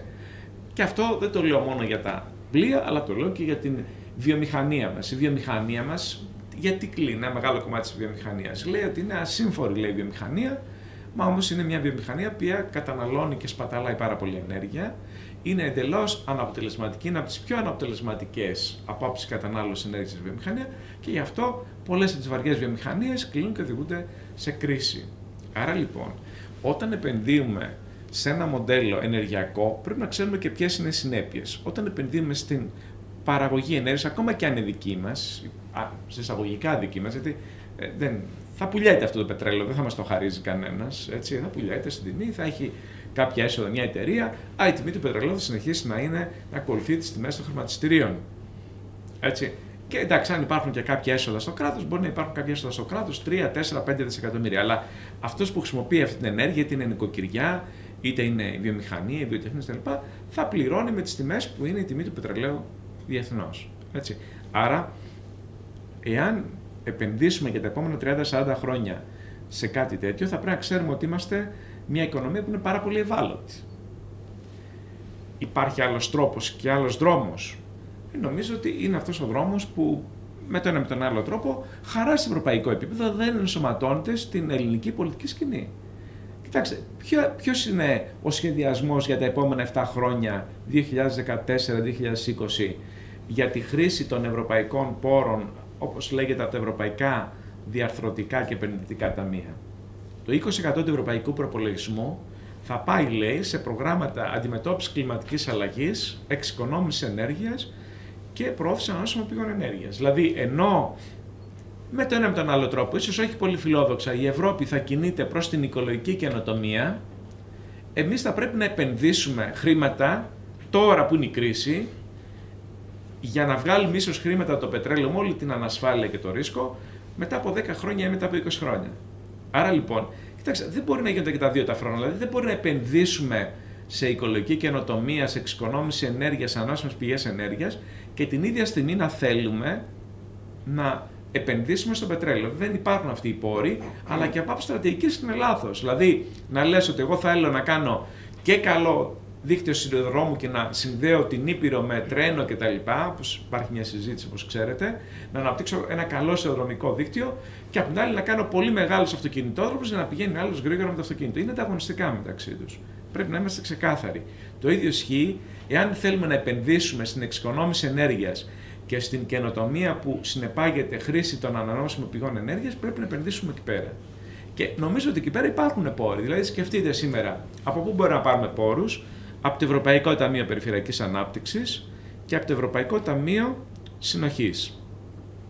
Ευρωπαϊκό Ταμείο Περιφερειακής Ανάπτυξης κυρίως για εξοικονόμηση ενέργειας και εφαρμογή ανανεώσιμων πηγών ενέργειας σε δημόσια κτίρια κυρίως. Στο Ταμείο Συνοχής, που ήμουν και εισηγητής εκ μέρους των Πράσινων, καταφέραμε και αυτό το ταμείο θα ενισχύσει και ανανεώσιμες πηγές ενέργειας και εξοικονόμηση ενέργειας και στις κατοικίες. Άρα λοιπόν εμείς, παράδειγμα, εδώ στην Ήπειρο, αλλά και σε όλη την Ελλάδα, μπορούμε στοχευμένα να επενδύσουμε στην εξοικονόμηση ενέργειας και στην προώθηση ανανεώσιμων πηγών ενέργειας και στα δημόσια κτίρια και σε ιδιωτικά κτίρια και ιδιαίτερα στις κατοικίες. Γιατί αυτό σημαίνει ότι θα μπορούμε να εξοικονομήσουμε περίπου το 17% της κατανάλωσης ενέργειας συνολικά. Υπάρχει μια τεράστια καμπάνια που γίνεται στην Ευρώπη σήμερα, την οποία έχω υπογράψει και εγώ ως Ευρωβουλευτής, αλλά μπορεί να την υπογράψουν και άλλοι, και δεν είναι μόνο πράσινοι που την κινούν, που είναι με ένα ωραίο σύνθημα που λέει «Ανακαινήστε την Ευρώπη». Ανακαινήστε την Ευρώπη, λέει, να ανανεώσουμε τα κτίρια, να ανακαινήσουμε ενεργειακά τα κτίρια, το 80% των κτιρίων, που θα δημιουργήσει τεράστιες δυνατότητες απασχόλησης ενός συνόλου κλάδων που έχουν σχέση με την οικοδομή. Είτε αυτό είναι οικοδόμοι, είτε είναι μηχανικοί, αρχιτέκτονες, υδραυλικοί, ηλεκτρολόγοι κλπ. Αυτό θα δημιουργήσει μια τεράστια έκρηξη στην απασχόληση. Γιατί τα χρήματα που σήμερα δίνουμε δεν θα πήγαιναν για εισάγουμε το πετρέλαιο από κάπου αλλού, αλλά θα πήγαιναν στην τοπική οικονομία για να κάνουμε παρεμβάσεις σε ένα κτηριακό απόθεμα που έχουμε πολύ μεγάλο πρόβλημα. Ξέρετε ότι εμείς στην Ελλάδα δαπανάμε περισσότερη ενέργεια στις κατοικίες από όσοι χρειάζεται ένα σπίτι στην Αυστρία ή σε άλλες βόρειες χώρες για να έχει καλό κλίμα μέσα, δηλαδή θέρμανση το χειμώνα κλπ. Και βέβαια εμείς έχουμε το πρόβλημα της ψήξης το καλοκαίρι από τα air conditioning και όλα αυτά. Άρα λοιπόν είναι πολύ σημαντικό να κάνουμε τις επιλογές μας ως κοινωνία. Δηλαδή θέλουμε να δημιουργήσουμε θέσεις εργασίας σήμερα, τότε θα πάμε στοχευμένα στο να αξιοποιήσουμε τους πόρους από τα τουλάχιστον 2 αυτά σημαντικά ταμεία, έτσι ώστε να δημιουργήσουμε θέσεις εργασίας σήμερα, να αναζωογονήσουμε την οικονομία προς πράσινη κατεύθυνση. Εάν δεν κάνουμε αυτό το σχεδιασμό, δεν θα πάρουμε αυτούς τους πόρους. Δεν θα τους πάρουμε από εκεί για να πάμε κάπου αλλού. Το 20% των πόρων αυτών των 2 ταμείων πρέπει να διατεθεί σε τέτοια προγράμματα εξοικονόμησης, πρόθεσης ανανεώσιμων πηγών ενέργειας κτλ. Μεγαλύτερο ποσοστό στις αναπτυγμένες περιφέρειες, χαμηλότερο ποσοστό σε περιφέρειες όπως είναι η Ήπειρος. Άρα λοιπόν, εκεί θέλουμε να επενδύσουμε. Τι μπορούμε να κάνουμε? Να κάνουμε ενεργειακά αποτελεσματική τη βιομηχανία μας. Είναι μια πολύ μεγάλη αντιπαράθεση που γίνεται στην Ευρώπη. Είναι το παραδοσιακό μοντέλο της βιομηχανίας που είναι γύρω από το Business Europe, το παλιό μοντέλο της βιομηχανίας, η οποία λέει τώρα τι είναι αυτά που λέτε για κλιματική αλλαγή, για εξοικονόμηση, πρέπει να ρίξετε τις τιμές της ενέργειας για τη βιομηχανία. Αυτό όμως υπονοεί ότι κάποιοι άλλοι θα πληρώσουν για να είναι χαμηλή η ενέργεια στη βιομηχανία, αλλά πληρώσουν ο πολίτης, η μικρομεσαία κτλ. Για να μπορεί να έχει η βιομηχανία χαμηλότερο κόστος ενέργειας. Η ενέργεια κοστίζει, δεν είναι δωρεάν. Δηλαδή, ότι ακόμα και από ανανεώσιμες πηγές ενέργειας πρέπει να γίνουν επενδύσεις, να γίνουν δίκτυα κτλ. Άρα κοστίζει αυτό το πράγμα. Άρα λοιπόν, ένα κομμάτι της βιομηχανίας λέει: όχι, εμείς θέλουμε να παίρνουμε τζάμπα την ενέργεια χαμηλά. Θυμάστε με την Πεσσινέ, παλιά το αλουμίνιο, το οποίο πλήρωνε η κοινωνία για να έχει η Πεσσινέ χαμηλότερη τιμή. Έλεγε για να είμαστε εμείς ανταγωνιστικοί και να πουλάμε αλουμίνιο, να μοιραστεί το κόστος στην κοινωνία, ας πλέον κάτι παραπάνω ο πολίτης, να έχουμε εμείς χαμηλότερο κόστος ενέργειας. Η άλλη μισή βιομηχανία ή ένα αυξανόμενο κομμάτι της βιομηχανίας λέει: ας επενδύσουμε στην εξοικονόμηση ενέργειας, στην καινοτομία στη βιομηχανία. Αν είχαμε εκεί, κατανάλωση 100, να το πάμε στο 30. Το έκανε ένα μέρος της βιομηχανίας χαρτιού, για παράδειγμα αυτό. Και πολλές άλλες βιομηχανίες, ακόμα και βιομηχανίες μετάλλου. Βαριά βιομηχανία. Η βιομηχανία μετάλλου στη Γερμανία είναι πιο ανταγωνιστική, γιατί καταφέρει και έχει πολύ μεγαλύτερη αποτελεσματικότητα στη χρήση της ενέργειας και των πρώτων υλών. Γιατί δεν έχει, τα εισάγει όλα. Άρα, έξυπνα σκεπτόμενη είπε: ας μειώσω εγώ την εξάρτησή μου από τα ορυκτά καύσιμα, κάνω καλύτερη διαχείριση ενέργειας και να στραφούμε και στις ανανεώσιμες πηγές ενέργειας. Ναι, η βαριά βιομηχανία στη Γερμανία αποδέχτηκε ότι πρέπει να κλείσουν και τα πυρηνικά εργοστάσια και οι ρυπογόνες βιομηχανίες με άλλες μορφές ορυκτών καυσίμων. Γιατί είναι οικολόγοι, δεν νομίζω ότι είναι όλοι οικολόγοι, αλλά σκέφτηκαν και με όρους οικονομικούς. Εάν μειώσει το ενεργειακό κόστος, που είναι ένα μεγάλο κόστος στην παραγωγή ενέργειας, μπορεί να βελτιώσει και την ανταγωνιστικότητα. Να τι θα μπορούσαμε να κάνουμε έξυπνα σκεπτόμενοι ως χώρα και για τη δημοσιονομική κρίση. Δηλαδή να είχαμε επενδύσει στην καινοτομία, να μειώσουμε τη σπατάλη ενέργειας και φυσικών πόρων, άρα να βελτιώσουμε και τα δημόσια οικονομικά και τα οικονομικά της οικονομίας μας, έτσι, την αποδοτικότητα της οικονομίας, ώστε να προχωρήσουμε μπροστά. Και τέλος, να κλείσω με μια πολύ ενδιαφέρουσα έκθεση που ήταν η έκθεση των Πράσινων, μια συνάδελφος Γερμανίδα, η Elizabeth Schroeder, η οποία ήταν η συγγήτρια της έκθεσης για τα Smart Grids, τα έξυπνα δίκτυα. Τα έξυπνα δίκτυα είναι μια νέα προσέγγιση που είναι εναλλακτική απάντηση απέναντι στα δίκτυα αυτά που βλέπουμε με τις πυλώνες υψηλής τάσης κτλ. Δηλαδή σήμερα τι γίνεται, υπάρχει μια ειρηνική ενεργειακή επανάσταση όπου πλέον η παραγωγή ενέργειας δεν είναι από κάποιες μεγάλες μονάδες που καίνε λιγνίτη, κάρβουνο ή πετρέλαιο, αλλά είναι ένα νέο μοντέλο παραγωγής ενέργειας που γίνεται αποκεντρωμένα. Δηλαδή τα σπίτια, οι οροφές των σπιτιών, οι οροφές των σχολείων, των νοσοκομείων, των δημοσίων κτηρίων, των βιοτεχνιών, οι αποθήκες, οι αγροτικές κτλ. Μετατρέπονται σε παραγωγούς ενέργειας. Ακόμα και ολόκληρες γειτονιές και πόλεις ολόκληρες μετατρέπονται σε παραγωγούς ενέργειας. Και αποκεντρώνει την παραγωγή ενέργειας. Δηλαδή δεν έχουμε 4-5 μεγάλα ενεργειακά κέντρα όπως θα ξέραμε ή όπως ακόμα γίνονται στην Ελλάδα, αλλά έχουμε μία αποκέντρωση. Σκεφτείτε ότι στη Γερμανία σήμερα η ανανεώσιμη ενέργεια κατά 93% παράγεται από πολίτες, από συνεταιρισμούς, από δημοτικές επιχειρήσεις, από πολυκατοικίες κτλ. 7% παράγουν οι μεγάλες επιχειρήσεις από ανανεώσιμη ενέργεια. Και έχει ένα στόχο η Γερμανία, και ιδιαίτερα η πράσινη, ελπίζω ότι η Γερμανία συνολικά θα τον ακολουθήσει, να απεξαρτηθεί από τα ορυκτά καύσιμα. Μια μεγάλη βιομηχανική χώρα έχει βάλει ως στόχο να απεξαρτηθεί πλήρως από τα ορυκτά καύσιμα και από την πυρηνική ενέργεια ταυτόχρονα. Δηλαδή, αυτό που λέγαν μέχρι τώρα, ότι δεν μπορούμε τώρα με ανανεώσιμες πηγές ενέργειας να καλύψουμε όλες τις ανάγκες μας, οι Γερμανοί και επισήμως λένε να απεξαρτηθούμε από τα ορυκτά καύσιμα. Αλλά δεν είναι μόνο οι Γερμανοί. Ο οδικός χάρτης της Ευρωπαϊκής Ένωσης για την ενέργεια και το κλίμα το 2050 λέει ότι το 85% της ενέργειας το 2050 πρέπει να παράγεται από ανανεώσιμες πηγές και με εξοικονόμηση. Άρα λοιπόν, αν η στρατηγική μας είναι ζυγισμένη, συζητημένη, έχει λάβει υπόψη τι γίνεται, τι συζητιέται και ποιες είναι οι τάσεις σε ευρωπαϊκό επίπεδο, αυτό που πρέπει να κάνουμε είναι να δουλέψουμε έτσι ώστε πραγματικά εμείς να μπούμε στην καινοτομία, όχι στην οπισθοφυλακή. Έτσι. Η καινοτομία μας ενδιαφέρει για να βγούμε από την κρίση, να δημιουργηθούν νέες θέσεις εργασίας, άνθρωποι που έχουν σπουδάσει παρόμοια επαγγέλματα να μπουν στη δουλειά. Έτσι.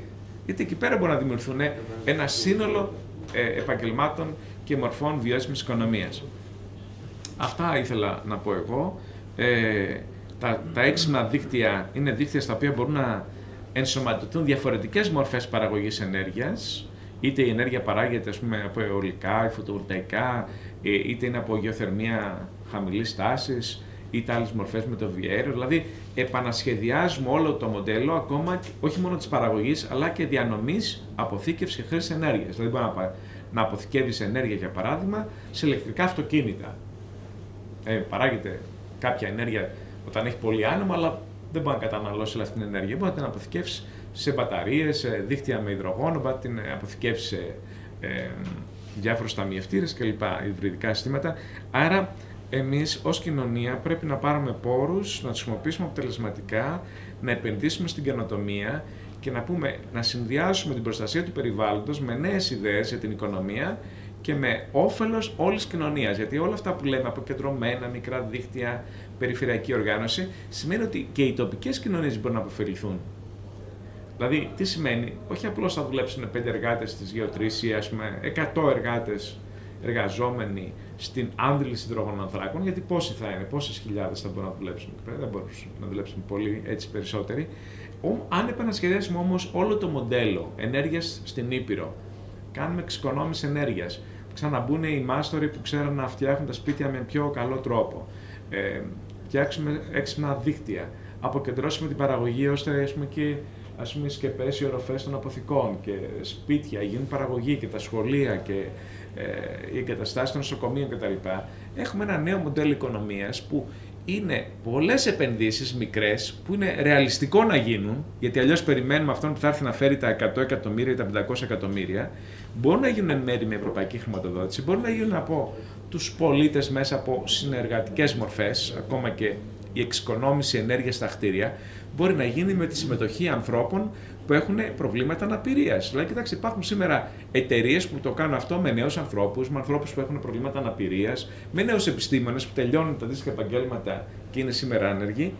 Έτσι, αυτά είναι πράγματα που γίνονται σε πολλές χώρες. Να σκεφτούμε έξυπνα λοιπόν, να πάρουμε καλά παραδείγματα, να δικτυωθούμε σε ευρωπαϊκό επίπεδο και να πούμε εν ώψη τώρα και των δημοτικών, περιφερειακών και ευρωπαϊκών εκλογών, ναι, υπάρχει μια άλλη προοπτική για την Ελλάδα, για την Ευρώπη, αρκεί όμως να τη συμμετάσχουμε, να τη διαμορφώσουμε κι εμείς.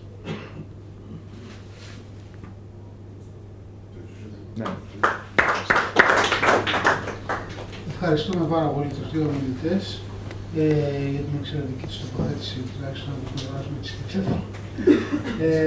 Θα ήταν ενδιαφέρον να συζητήσουμε περισσότερο, να θέσουμε ερωτήματα και απορίες ή δυνατόν να τις θέσουμε και στους πολιτικούς άρχοντες του τόπου, οι οποίοι αυτές, αν τις διατυπώσουμε με συγκεκριμένο τρόπο, μπορούμε να κάνουμε και ένα δελτίο τύπου ή κάτι σαν συμπέρασμα και να θέσουμε αυτό το θέμα στην επικαιρότητα της προεκλογικής συζήτησης. Γιάννης Παπαδημητρίου, Περιφερειακός Σύμβουλος σήμερα με το ΣΥΡΙΖΑ. Θα έρθω από εδώ για να... εντάξει. Να σας καλησπερίσω όλους, να καλωσορίσω και τους δύο ομιλητές στα Γιάννενα και επίσης να ζητήσω προκαταβολικά συγγνώμη γιατί τελειώνοντας πρέπει να φύγω. Οπότε δεν θα ακούσω πιθανό αντίλογο ή διευκρινήσεις. Νομίζω ότι έχει ένα ενδιαφέρον να ξέρουμε όλοι πώς αντιμετώπισε η Περιφέρεια της Ηπείρου και το Περιφερειακό Συμβούλιο το ζήτημα των ερευνών των υδρογονανθράκων.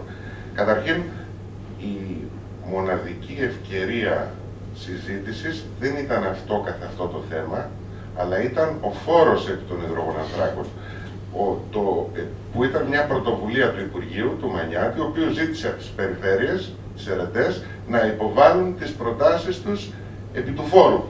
Αυτή ήταν η μοναδική αφορμή με την οποία ασχολήθηκε το Περιφερειακό Συμβούλιο και βέβαια όποιος ήθελε είχε την ευκαιρία να αναδείξει και τους γενικότερους προβληματισμούς του. Για να μην γίνεται η σύγκριση με αυτό που εμείς θα θέλαμε να γίνει, τη σύγκριση θα την κάνουμε, όπως και την έκανα στη συνεδρίαση, με το τι έγινε σε μια γειτονική περιφέρεια, στην περιφέρεια της Δυτικής Ελλάδας, όπου μάλιστα οι έρευνες αφορούν θαλάσσια έκταση και εδώ είναι το σημαντικό ότι είναι πολύ μεγαλύτερες οι συνέπειες στη χερσαία εξόρυξη από τη θαλάσσια εξόρυξη, γιατί είναι πολύ πιο μεγάλες οι ανθρώπινες δραστηριότητες στις χερσαίες εκτάσεις. Στην Πάτρα λοιπόν έγινε πρώτα μια ημερίδα από το Τεχνικό Επιμελητήριο, στη συνέχεια το θέμα ήρθε αυτοτελώς στο Περιφερειακό Συμβούλιο και μετά κουβέντισαν και το ζήτημα των φόρων. Τίποτα από όλα αυτά δεν έγινε στην Ήπειρο. Και επειδή ίσως να είναι και μια απάντηση στο γιατί τώρα, γιατί ξαφνικά αναθερμάνθηκε το επενδυτικό ενδιαφέρον, αυτό που θα πρέπει να προσθέσουμε στη συζήτηση είναι η αλλαγή του θεσμικού πλαισίου επί των φόρων. Διότι μέχρι το 2011 το ελληνικό δημόσιο είχε το 40% των εσόδων και μετά τον νόμο του 2011 είναι στο 20% το ελληνικό δημόσιο, συν 5% κάθε περιφέρεια, κάθε αιρετή περιφέρεια. Και επ' αυτού του ποσού υποτίθεται ότι η Περιφερειακή Αρχή έκανε κάποιες επιπλέον προτάσεις που μπορεί να έφτασε ας πούμε και από το 25 να πει στο 26. Δηλαδή, και μάλιστα το διαφήμισε ως μοντέλο έτσι. Άρα αυτή η διαφορά από το 40 στο 26 δικαιολογεί και την αύξηση του επενδυτικού ενδιαφέροντος, μάλλον θα έλεγα εξηγεί το επενδυτικό ενδιαφέρον, οι πιέσεις και σε καθεστώς κρίσης και διεθνών πιέσεων, εξηγεί και την αλλαγή της νομοθεσίας. Αυτά για να έχουμε μια εικόνα του πώς αντιμετωπίζονται, πώς γίνεται αυτή η δημόσια συζήτηση. Προφανώς, και εδώ θα μπω λίγο, θα κάνω πολύ σύντομες δύο οριοθετήσεις, έτσι. Προφανώς είναι μια παλιά συζήτηση και αυτή είναι η θέση και της παραταξής μας, ότι οι εξορίξεις έρχονται από το παρελθόν. Είναι ένα μοντέλο που βγαίνει από το παρελθόν της ανθρώπινης ιστορίας, δεν μπορεί να είναι το μέλλον. Είναι μια σειρά από παραμέτρους και όχι μόνο οικολογικές, αλλά στο σύνολο του οικονομικού μοντέλου. Συμφωνώ απόλυτα με όσα έχουν υποθεί. Θα έλεγα μάλιστα ότι ο κίνδυνος είναι ότι μερικές φορές αυτή η διαφήμιση του μοντέλου των εξορίξεων δεν έρχεται μόνο από τους κύκλους του κεφαλαίου ή των κυβερνήσεων κτλ. Σκεφτείτε ας πούμε αυτόν τον ανεκδίγητο Καζάκη, πόσο θόρυβο έχει κάνει ότι θα κάνει την Ελλάδα-Νορβηγία. Σκεφτείτε όμως την επιρροή που είχαν όλα αυτά τα ιδεολογήματα στις κρίσιμες διετίες στην κρίσιμη διετία από το 2011 μέχρι το 2013. Θα έλεγα ότι και όλη αυτή η αντίληψη να κάνουμε βαριά βιομηχανία στην Ελλάδα, έτσι, μερικοί θυμούνται του Μακαρίτη τον Μπάτσι από τη δεκαετία του 50, δεν μπορούμε να αντιμετωπίσουμε με τον Μπάτσι τα προβλήματα, ήταν πολύ αξιόλογος για την εποχή του, αλλά έχει μεσολαβήσει μια κριτική 40 και 50 χρόνων που έχει δείξει τα αδιέξοδο ενός μοντέλου. Δεν μπορούμε να πάμε με αυτό το δρόμο. Αυτή λοιπόν είναι μια οριοθέτηση προς την ανάπτυξη, ας πούμε, με συγκεκριμένα χαρακτηριστικά, μέσα σε εισαγωγικά, χωρίς εισαγωγικά, η οποία προέρχεται από μια υποτίθεται εναλλακτική σκοπιά. Γι' αυτό όταν λέμε παραγωγική ανασυγκρότηση πρέπει να βάζουμε και την κοινωνική και την οικολογική, είναι μια μεγάλη κουβέντα. Τη δεύτερη οριοθέτηση που θα ήθελα να κάνω είναι ότι ενώ οι ανανεώσιμες πηγές ενέργειας γενικά αποτελούν απάντηση και λύση, ωστόσο η εξέλιξή τους όσο αφορά τις μορφές ιδιοκτησίας δημιουργεί πάρα πολλά προβλήματα και πάρα πολλά ζητήματα, διότι σχετίζονται και με την κλίμακα. Η επένδυση μεγάλων μερίδων του κεφαλαίου στις ανανεώσιμες πηγές ανεβάζει την κλίμακα, ανεβάζει τις συνέπειες και δημιουργεί εξίσου, αν όχι εξίσου, πάντως σοβαρά προβλήματα.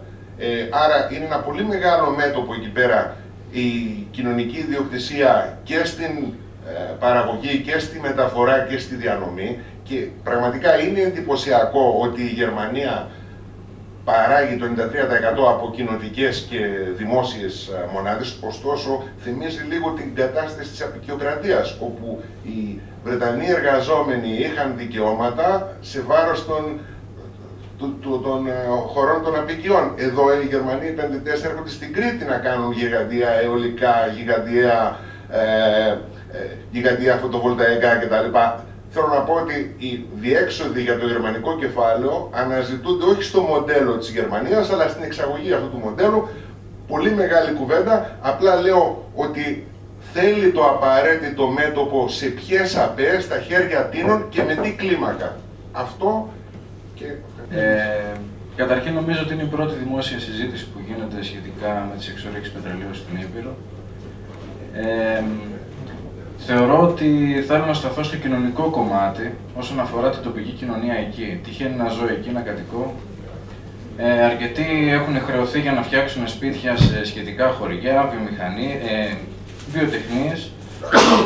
Τι θα γίνει με αυτούς τους ανθρώπους, δηλαδή, αν θα υπάρξει κάποια σχετική ενημέρωση, αν έχει υπάρξει κάποια αποζημίωση στο παρελθόν κάποιων κατοίκων σε κοντινές γεωτρήσεις, και τι μπορεί να επιφυλάσσει αυτή η εξόρυξη τόσο για το οικοσύστημα, το περιβάλλον. Ακούμε για μελέτες τις οποίες δεν τις έχουμε δει ποτέ, ότι θα κατασκευαστεί άλλος δρόμος Ιωαννίνων Κακαβιάς, ότι δεν θα περνάς από εκεί. Ο εθνικός δρυμός θα πάψει να θεωρείται εθνικός δρυμός, ότι νέοι κάτοικοι έχουν έρθει στα χωριά χρεωμένοι για 30 χρόνια με τα δάνεια που έχουν πάρει. Τι θα γίνει, θα φύγουν, θα ζήσουν, θα πεθάνουν από τον καρκίνο? Πολλά ακούγονται. Κάποιες απαντήσεις σχετικά με αυτά θα ήθελα να ακούσω. Ευχαριστώ. Ήταν και η ουσία. Κάποιος όνομα αυτό. Ευχαριστούμε πολύ, Γιάννη. Θα απαντηθούν οι ερωτήσεις σου, αλλά να σου πω κιόλας ότι τις ίδιες ερωτήσεις έχουμε κι εμείς. Δηλαδή, αυτό που ήταν η έναρξη συζήτηση ήταν ότι δεν υπάρχει ενημέρωση. Πραγματικά δεν υπάρχει ούτε ενημέρωση ούτε συζήτηση. Αλλά αντλούμε πληροφορίες. Σε κανένα site όσο έψαξα στο ίντερνετ δεν υπήρξε, μόνο ένας καθηγητής, δεν θυμάμαι ούτε το όνομά του, ούτε σε ένα blog δικό του ήταν. Παπα-Νικολάου. Ναι, Παπα-Νικολάου. Έχει κάνει κάποιες αναφορές για τη συγκεκριμένη γεώτρηση και τίποτε παραπέρα. Όλα τα άλλα, οι δημοσιεύσεις είναι το success story της υπόθεσης. Αυτό. Τώρα, αν έχετε με την εμπειρία που έχετε βασικά και τις γνώσεις, αν μπορείτε να απαντήσετε αυτά τα ερωτήματα. Ο Παύλος, ο Κοντογιάννης. Εγώ θέλω να κάνω μια ερώτηση, επειδή τελευταία το θέμα των εξορίξεων είναι στην επικαιρότητα. Πριν 2 μήνες βρισκόμασταν με τον Γιάννη Παπαδημητρίου στην Ιερισσό για το θέμα εξορίξεων εκεί για χρυσό. Με βάση αυτά που είπε ο Νίκος, ας πούμε ότι είναι ακόμη και να διαλέξουμε αυτό το μοντέλο εξορίξεων πετρελαίου, βλέπουμε ότι είναι ασύμφωνο έτσι όπως θα εξελιχθεί. Η πληροφόρηση που είχαμε εκεί πάνω ήταν επίσης ότι η περιεκτικότητα σε χρυσό στα πετρώματα είναι περίπου 1/5 από την περιεκτικότητα χρυσού των αποβλήτων άλλων αρχείων. Σε συνδυασμό και με αυτό που είπες, Νίκο, μου γεννά το εξής ερώτημα. Βλέπουμε ότι είναι ασύμφορα κάποιες παρεμβάσεις, οικονομικά μιλάμε τώρα για τους λεγόμενους επενδυτές, έτσι όπως το είπαμε. Άρα λοιπόν, γιατί παρεμβαίνουν με αυτόν τον βίαιο τρόπο, αυτή τη στιγμή στη χώρα μας? Βέβαια όλα όσα υπόθηκαν ότι η οικονομική κρίση, η απαξίωση της εργασίας, το φθηνό κόστος παραγωγής, οι παραχωρήσεις που κάνει η εθνική κυβέρνηση κλπ. Όλα αυτά ισχύουν. Και δεν θέλω να τα ανακυκλώσουμε για να μην μακρηγορούμε. Κρύβεται όμως τίποτε άλλο πίσω από το γεγονός της επιμονής, ότι παρόλο που θεωρητικά αλλά και πρακτικά αποδεικνύεται ότι κάποιες τέτοιες παρεμβάσεις είναι οικονομικά σύμφορες, μήπως τελικά, ας πούμε, δεν είναι μικρές οι ποσότητες? Δεν το ξέρω, γιατί αναφέρθηκε στην αρχή και από το Ρήγα ότι δεν έχουμε ενημέρωση επί της ουσίας. Και ότι ακόμη και οι γεωτρήσεις που γίνανε δεν σταματήσανε. Δηλαδή, μήπως τελικά δεν ξέρουμε όλη την αλήθεια, ξέρουμε τη μισή? Η ερώτησή μου δεν μπορώ να στοιχειοθετήσω άλλη απάντηση, αλλά μου γεννήθηκε αυτός ο προβληματισμός από αυτά που άκουσα εκεί και από αυτά που ακούω, ας πούμε, όσον αφορά κατά πόσο είναι οικονομικά συμφέρουσες οι συγκεκριμένες επενδύσεις. Ευχαριστώ. Ευχαριστώ πολύ, Παύλο. Μίλτος Λουκάς. Σαν τοπική ομάδα καλέσαμε σήμερα τον Νίκο τον Χρυσόγελο και τον Τάσο τον Βρωμίδα, γιατί θεωρούμε ότι θα πρέπει να ανοίξουμε αυτό το ζήτημα. Αυτό που διαβάζουμε στα ψηλά γράμματα είναι ότι πέρα από τις εξορίξεις, τις συμβατές, ακούστηκαν και οι μη συμβατές. Συμβατικές, όχι μη συμβατές. Μη συμβατικές, ναι. Υπήρξε διάλογος τον Ιούνιο του 2013 με τον πρώην Υπουργό ΙΠΕΚΑ, τον κύριο Λιβιεράτο, με την κυρία Συμμαχοπούλου, που είναι και από την περιοχή μας, όπου επιβεβαιώνονταν έρευνες του ΙΧΜΕ στην περιοχή. Έχουν δοθεί από κάποια κέντρα να υποβάλει το ΙΧΜΕ κάποιες μελέτες, να γίνουν κάποιες έρευνες στις περιοχές όπου υπάρχει σχιστόλιθος στην Ελλάδα. Η σχιστόλιθη στην Ελλάδα είναι συγκεκριμένη. Είναι κυρίως η Πίνδος και ο νομός Ιωαννίνων, είναι ο Θερμαϊκός και είναι και η περιοχή της Θράκης. Αυτό μας κάνει να ανησυχούμε, γιατί στο διάλογο φαίνεται καθαρά ότι υπάρχει φυσικό αέριο και πετρέλαιο που παράγονται από τη σχάση του σχιστόλιθου και έχουν εντοπιστεί στην περιοχή μας. Αυτό ήταν αντικείμενο του διαλόγου, όπως καταλήγοντας λέει ότι η σχετική έκθεση σημειώνοντας προς προτεραιότητα θα δοθεί στο πρόγραμμα των υδρογονανθράκων, έτσι, με την παραδοσιακή μέθοδο, και παράλληλα θα συνεχιστεί η έρευνα για πετρέλαιο και φυσικό αέριο από σχιστόλιθο. Αυτό μας κάνει να ανησυχούμε πάρα πολύ. Βλέπουμε τι σημαίνει το fracking, είναι πολύ εύκολο αν μπει στο διαδίκτυο. Υπάρχουν υπογραφές, υπάρχει ένα παγκόσμιο κίνημα, πάνω από 400 οργανώσεις οι οποίες κινούν αυτά τα ζητήματα, τα θεωρούν μείζωνα για την ανθρωπότητα σήμερα και το μέλλον του πλανήτη.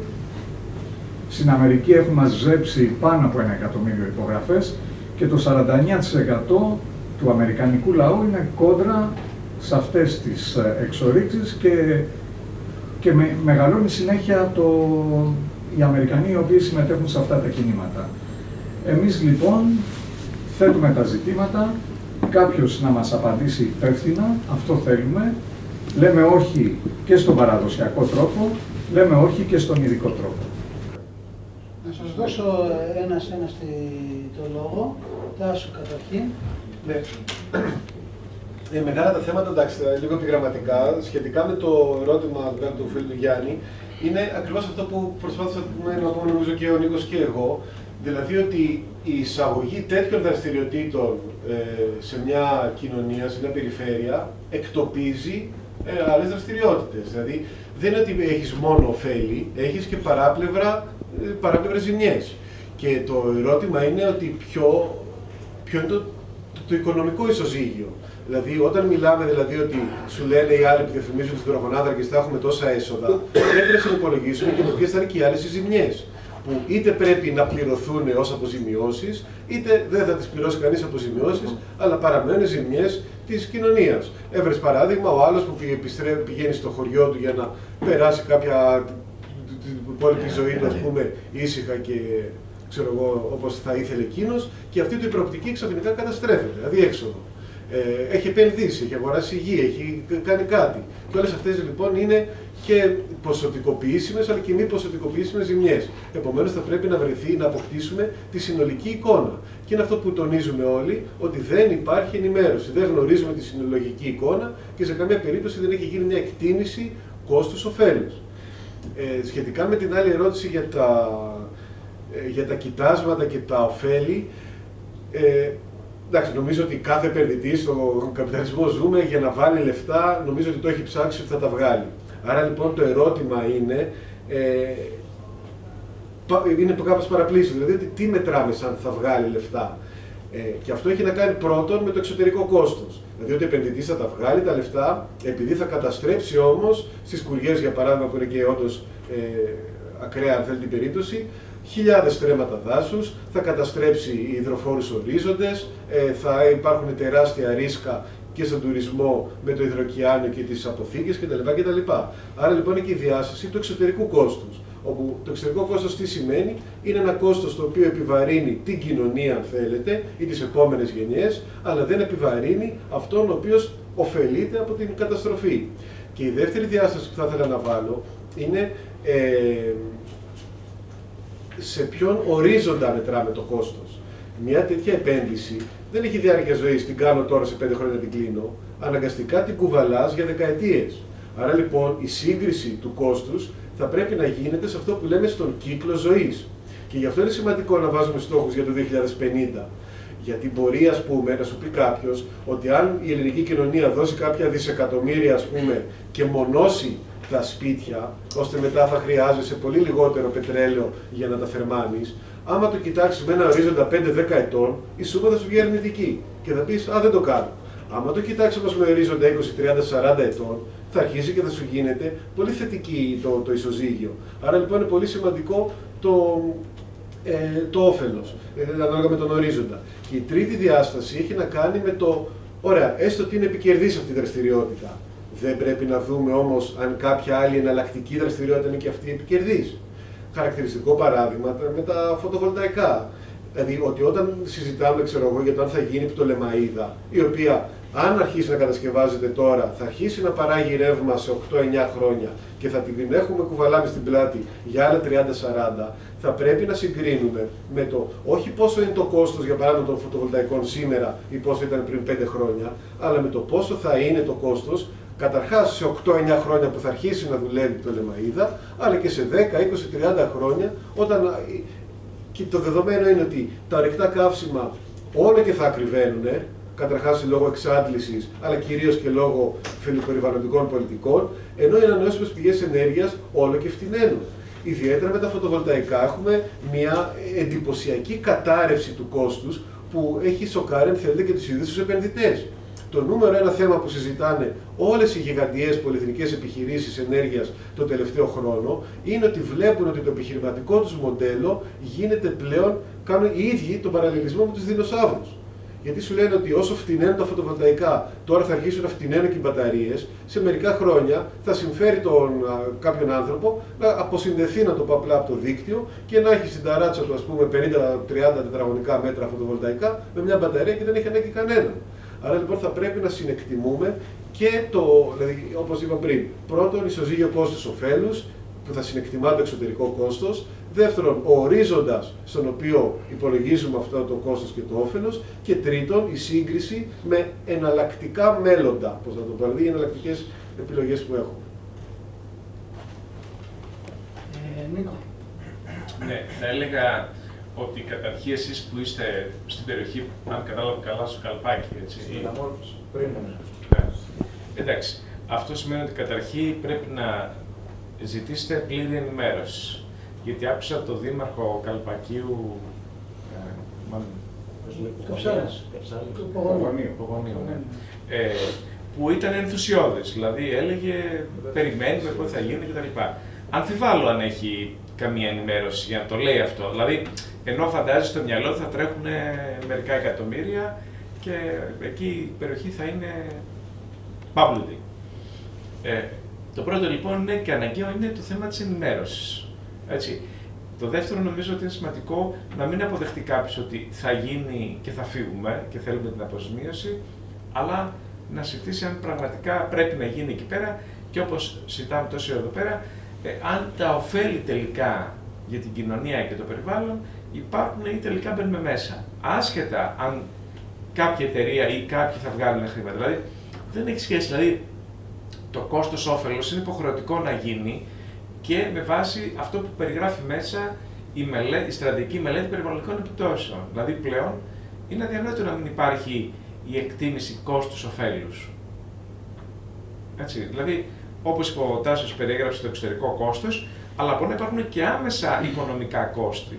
Δηλαδή, στο κατάκολο, αναφέρω, υπάρχει στην τοπική κοινωνία μεγάλος προβληματισμός. Δηλαδή, λέει ότι θα βγάλουμε τόσα από το απόθεμα από την άντληση πετρελαίου, αλλά δεν υπολόγισε κανένας αν θα χάσει από τον τουρισμό. Λέω ένα παράδειγμα, έτσι. Ή αν μια περιοχή ρυπανθεί από πετρέλαιο και δεν μπορεί να καλλιεργηθεί, ή αν ρυπανθούν τα υπόγεια νερά κτλ. Όλα αυτά είναι μέσα στις πιθανότητες ρίσκου και θα πρέπει να συνυπολογιστούν. Προφανές αυτό το πράγμα. Τώρα, εγώ νομίζω ότι έχουμε ένα μεγάλο πρόβλημα σαν χώρα, παραμένουμε ακόμα στο παλιό μοντέλο, γιατί και οι πολιτικοί μας δεν σκέφτονται με καινούριο τρόπο. Κοιτάξτε, υπήρξε η ενεργειακή φτώχεια.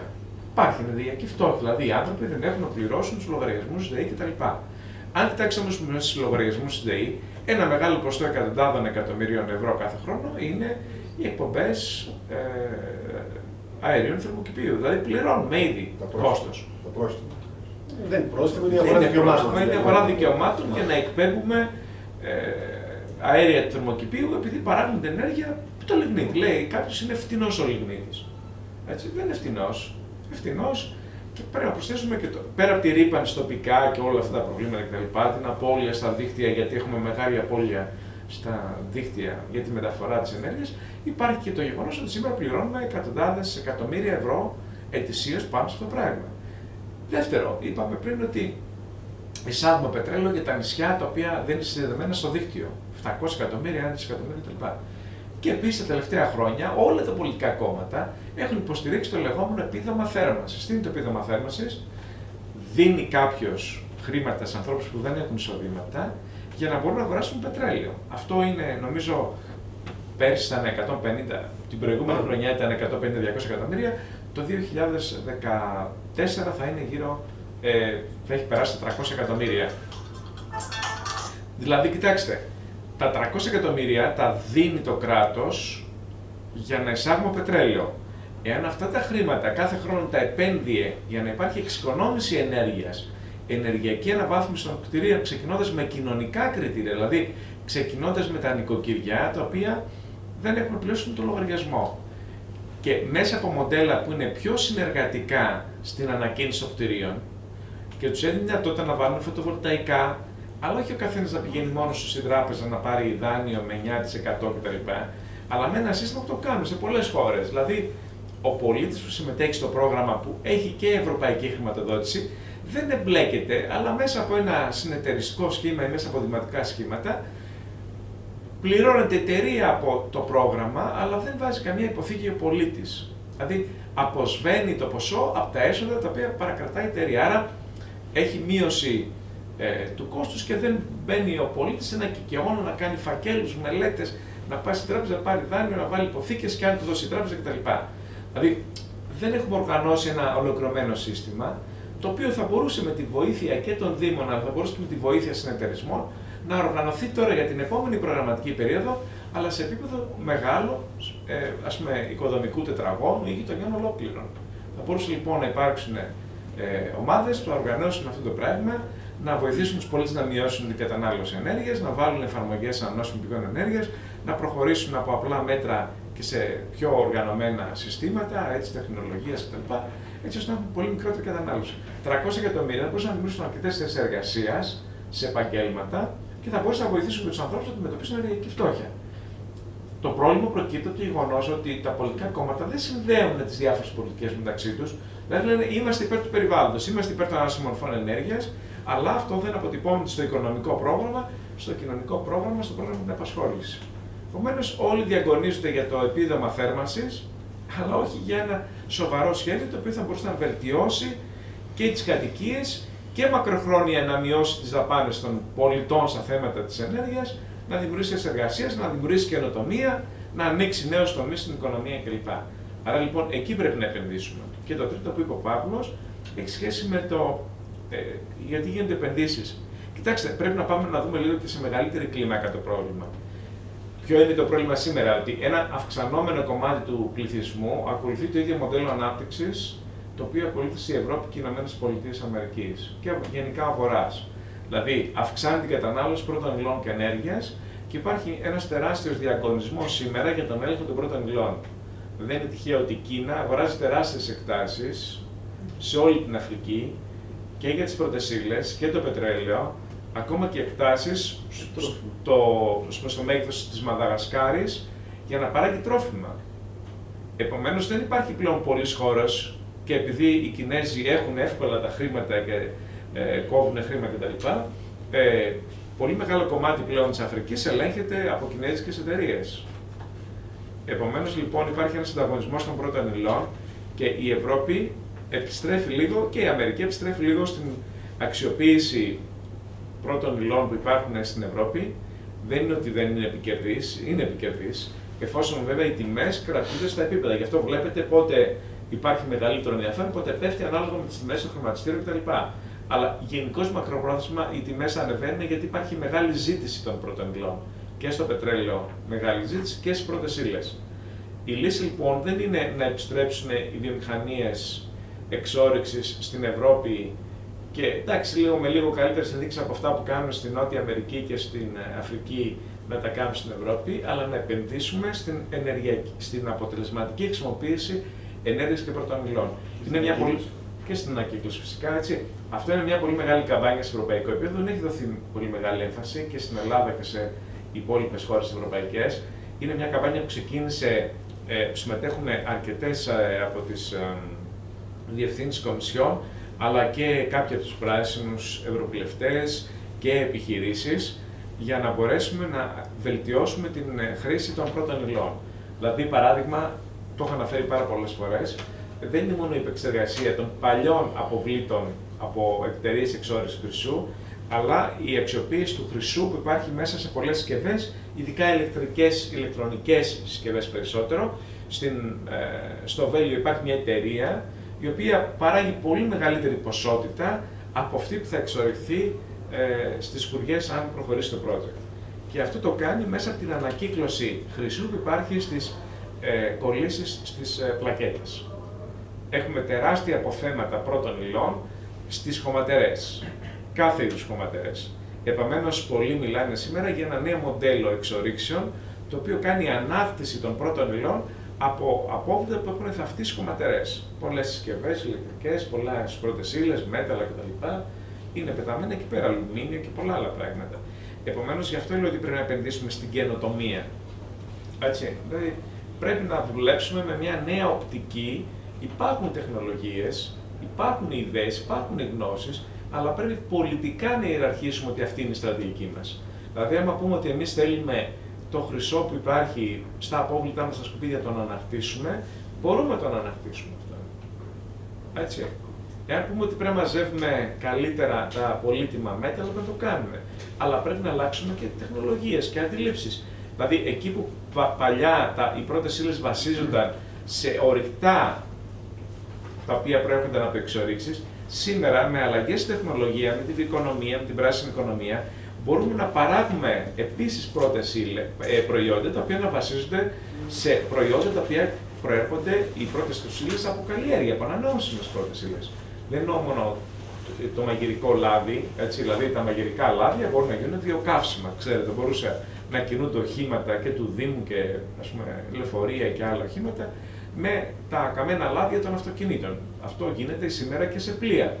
Έτσι, δεν μπορούσαμε να το κάνουμε σε πλοία. Υπάρχουν ήδη πλοία, υπάρχουν ναυπηγεία που το κάνουν. Θα μπορούσε ένα μέρος των καυσίμων στο Νότιο Αιγαίο να είναι από ανανεώσιμες πηγές και από μαγειρικά λάδια. Το προσπαθούμε. Εμείς, τουλάχιστον στη Σύφνο που έχουμε κάνει, μια ομάδα ανθρώπων έχουμε κάνει ένα συνεταιρισμό ενεργειακό και είναι η απάντηση στον Παπαδημητρίου. Προφανώς η κοινωνία πρέπει να πάρει πρωτοβουλία. Δηλαδή δεν πρέπει να είναι απλώς αντίθεση σε κάτι που κάνουν κάποιοι επιχειρηματικοί κύκλοι. Πρέπει να πάρει πρωτοβουλία και να δημιουργήσει τους όρους για συνεταιρισμούς, για μικρομεσαίες επιχειρήσεις που θα αποκεντρώσουν την ενέργεια. Δεν μπορεί να είμαστε απλώς παρατηρητές ή αντιδρόντες στα σχέδια των άλλων. Πρέπει εμείς να έχουμε την παρέμβαση ως πολίτες, ως κοινωνία πολιτών, να προωθήσει περιφερειακούς σχεδιασμούς, να πάρει πρωτοβουλίες για ενεργειακούς συνεταιρισμούς. Στην Ευρώπη υπάρχουν σήμερα 2.000 ενεργειακοί συνεταιρισμοί. Υπάρχει ομοσπονδία με την οποία συνεργαζόμαστε, έχουν κάνει πολλές εκδηλώσεις. Συμμετέχουν και υποστηρίζουν το project αυτό που κάνουμε στη Σύφνο.